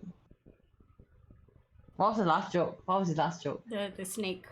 Snake neck. Snake. Snack. Yeah. Then I like mention I just say it under my breath like, oh, or maybe a snake with a very long face. But loud enough that he can hear me too. He gets up and he's like to the friend, she gets it! She gets it! Do you want to sit with us? You got it? Yeah, Morgana looks up, smiles, yeah, sure. And you look at the Okay. friend's face and he's staring daggers at you. Like, why? Why do you make my night longer? alternatively I'd be like, oh, you wanna come join me over here instead? Then he's like, nah, I'm here to keep my friend company. And then The every grumpy time you one, look at or- the friend's like, no.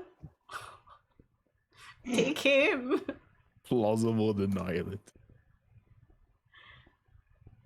And then he gestures you to come sit.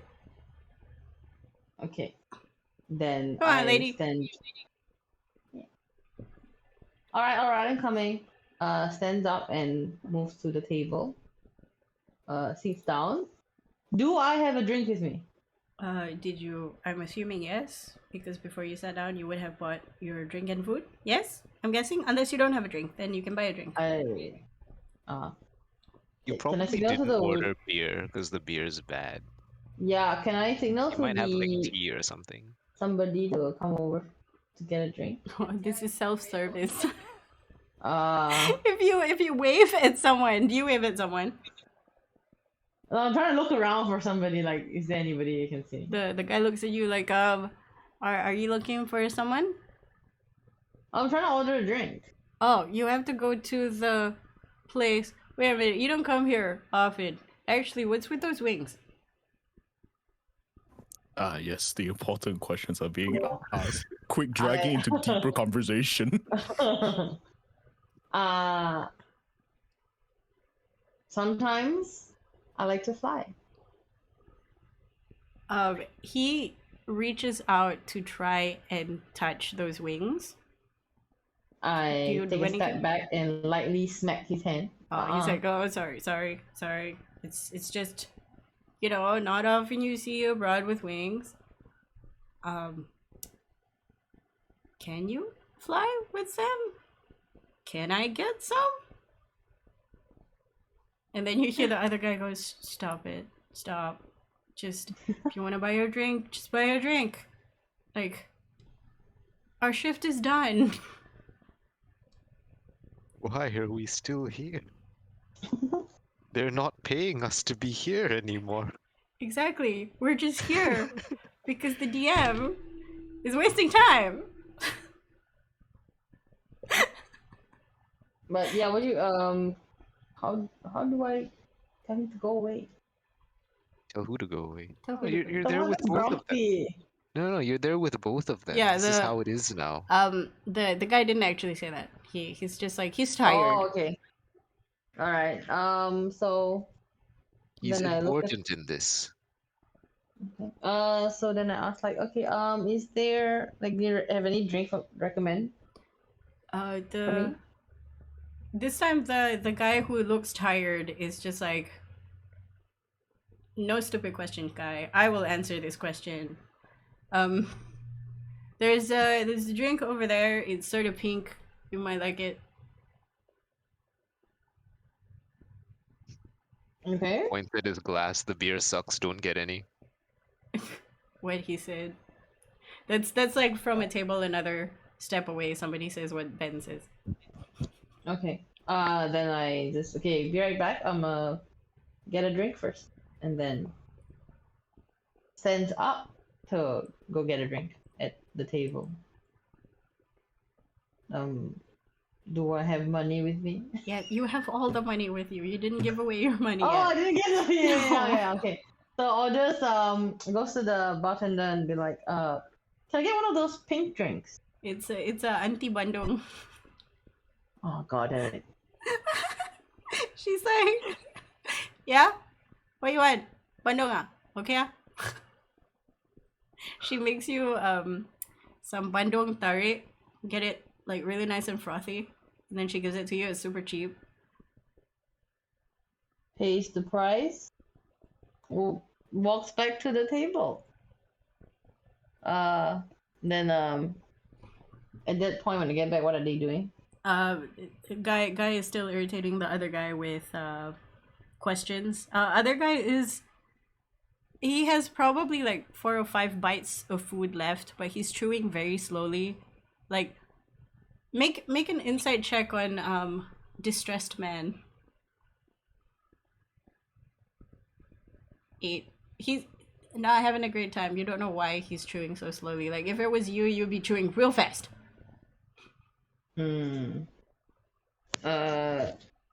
Ask the grumpy boy like, so you look like you've had a rough day.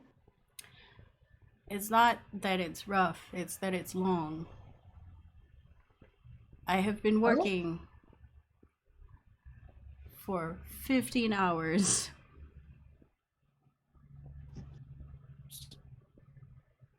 I want to go home.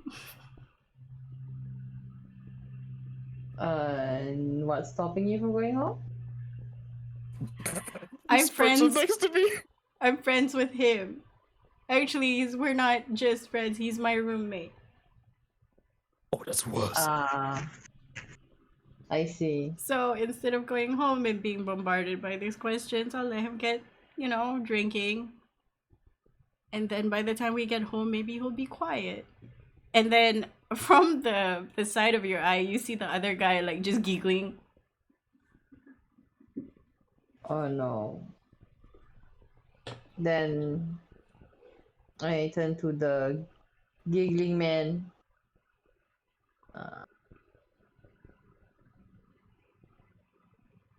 Oh god, I don't know how to have a conversation with stone people.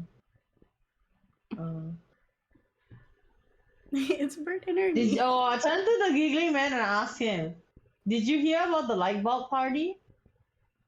He turns to you excitedly. No, what? It was pretty lit. He laughs. He's like, "Oh, that's a good one. That's a good one." I have no rebuttal to that. Do you have more? Oh no! But whisper it to me so I can tell him tomorrow. Ah. Okay. Can I then whisper? What is made of leather and sounds like a sneeze? A shoe. Made of leather and sounds like a sneeze. A shoe. Freaking genius!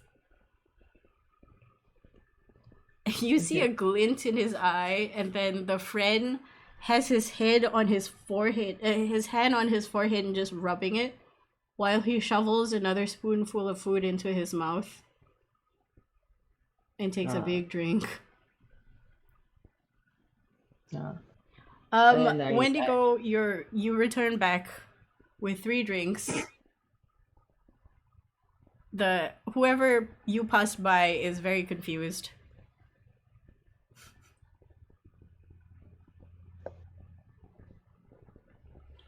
You see Morgana sitting at the table with the 2 guys, and it's unexpected.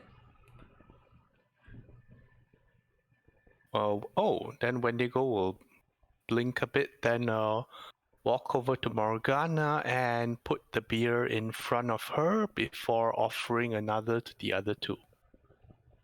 Morgana, finally, some good fucking beer. Yes, picks up the beer, smiles gratefully at Wendy, takes a big gulp, and then puts it down. Pours it into the bandung like a psychopath. Oh no! Do you think it'll curdle? Oh god! No. I think it would! Yes, it would. It No. definitely would. It would. Oh, do not like. Anyway, the more serious guy looks up, very confused by the offering of beer, and then looks at you and goes, have a seat, I guess. Wendigo will pull out a seat and sit down. Thanks. Question man is like, are you guys new? Did you just start work? Wendigo nods. Oh, we're pretending to be working. Okay. You must be working in the office, because there's no way a pretty lady like you is working with the hay. Nods, smiles. And then he looks at Wendigo. He's like, don't you scare the horses? Trying. Wait, you're trying to scare the horses? No. Did you know that shop over there sells horses? It says beef. It's not. Oh. He will glance at his remains. Well, he glances at the plate where the Mongolian rice was and nods very slowly. You know things. I hear a lot of things. I keep them in my memory, but I don't really remember why. You know how things just pop into your brain and you have no place to let them go?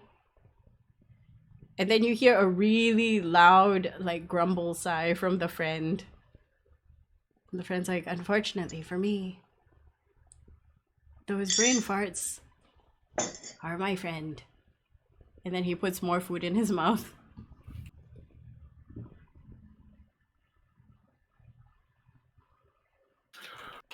Well, Wendigo will give Morgana a look and then say, what should new folks know? Oh, that's real easy. The kobold manager is a grumpy guy. He fired some guy last week for fraternizing with clients. I've never seen the cat lady before. Like, it's the first week she's been here. The what lady? The tabaxi. The tabaxi. Oh, the cat lady. I think she's new. She's really good at her job, or at least, you know, hassles the boss. Don't walk in front of carts unless you have insurance. The horses can be kind of a dick, because, you know, vegetarians with teeth.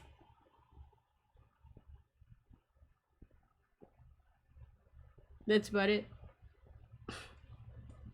While he's saying this, he's just looking up into space, trying to recognize and remember all quote-unquote important information.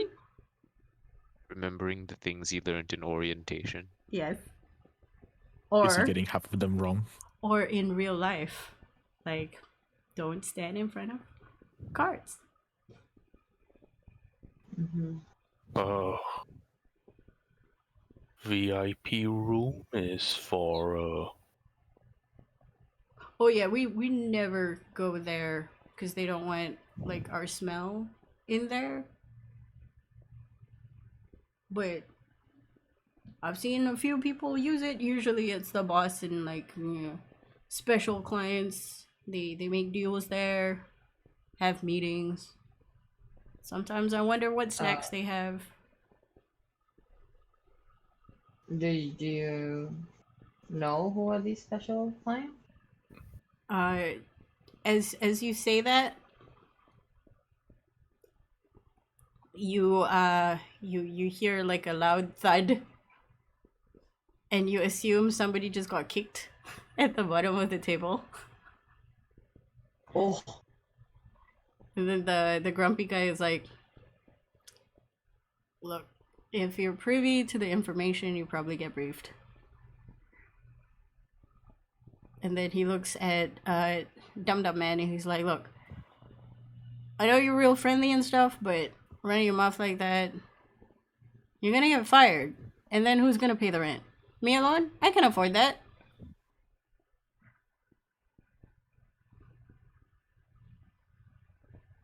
I love how his reasons for not wanting him to get fired is purely for his own sake. well, or so he says. But Roll inside then. yeah, I guess I'll insight to see if there's more to this masochism tango going on. 100% concerned for his own house and home. Real I'm not sick sure of what his the friend's rule shit. is. Okay.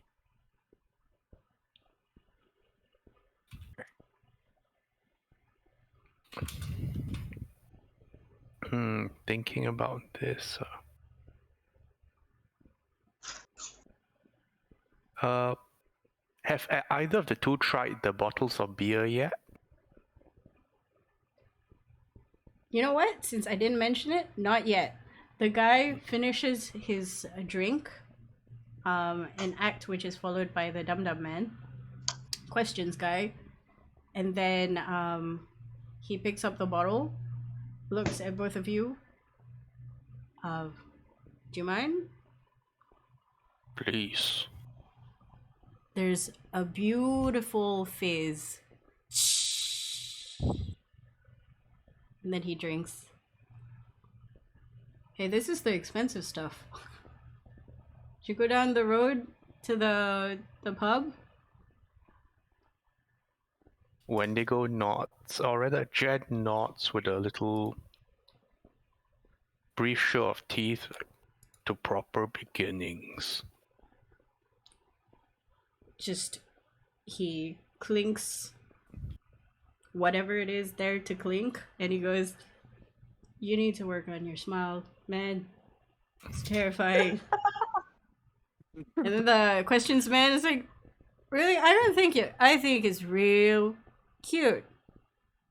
You should smile more in front of the Especially horses. to the horses. I'm sure they'll appreciate it." It's hilarious. Then we'll see what Morgana says next. Like, out of character, I'm thinking, What should Morgana say? and I'm trying to think of how can we, There are well, a few if they angles both that you get can drunk, take, really. if they both get drunk, that's good for us. If not, I'm not sure there's some way to get to get them a bit separated, kind of thing. What do you mean get them separated? Yeah, because like Because one is obviously, willing to talk and one is not. Well, might I suggest if getting them separated means getting them alone, why not get Morgana try flirting with the stupid fella? Tease the guy. No. One of the I had to pause for a moment because I couldn't tell if the DM said tease or tase. Tease. Please. one of the things you can do is like be like, oh, since we're new and because you guys, they think you work at the office, right? Be like, yo, look, our salary is probably more than you. Just take them to the other place to buy them around. No, I'm trying to separate the chatty guy from the not chatty guy. Well, since whatchamacallit, Wendigo seems like the person to take his work more seriously, and that it's been established that Morgana is taking part with the jokes with the stupid fella. Why not Wendigo pull the guy away for legitimate business talk? Like, okay, I'm serious. How the fuck do I not lose this job? I need this Like, job, yeah. man. Like, I'm a bugbear. People don't hire me because I look scary. I need this job. Also, I really like horses. All right. Wendigo will That's look very to the serious guy. Say, could I have a word with you somewhere else? Yeah, sure. Let me just finish this, and he eats his food. How much more food does he have, by the way? Probably like So slowly, man. two more bites. While he's Oh, eating, okay. he's making eyes at the guy like, "Don't you fucking dare say anything. I'm trying to eat my food." Like that face, like, "Nah." Don't Very say fucking hilarious. You only have stupid still half things. the bowl. No, it's almost finished already. Like, eat.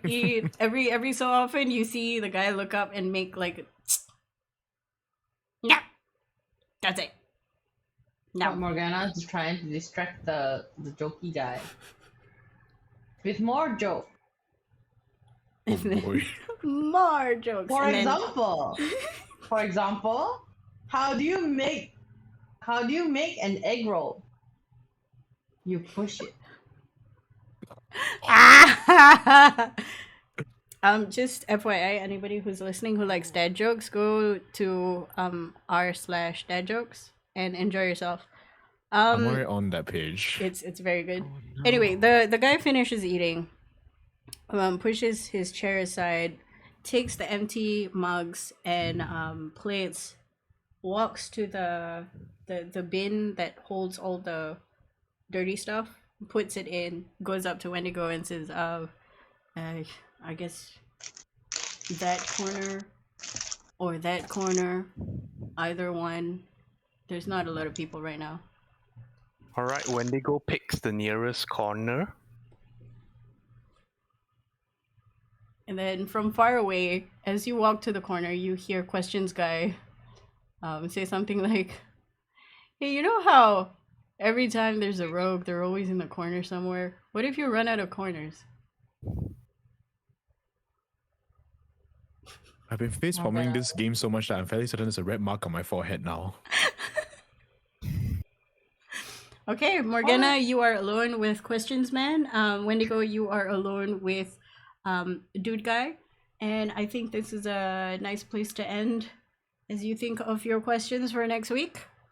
But we are definitely going to start with Boss Camp Valerius if they want to do anything. Thank you for playing. Remember, r/dead jokes for more jokes and for more face palms. And I will see you next week. Bye. Thanks. Bye. Bye, guys.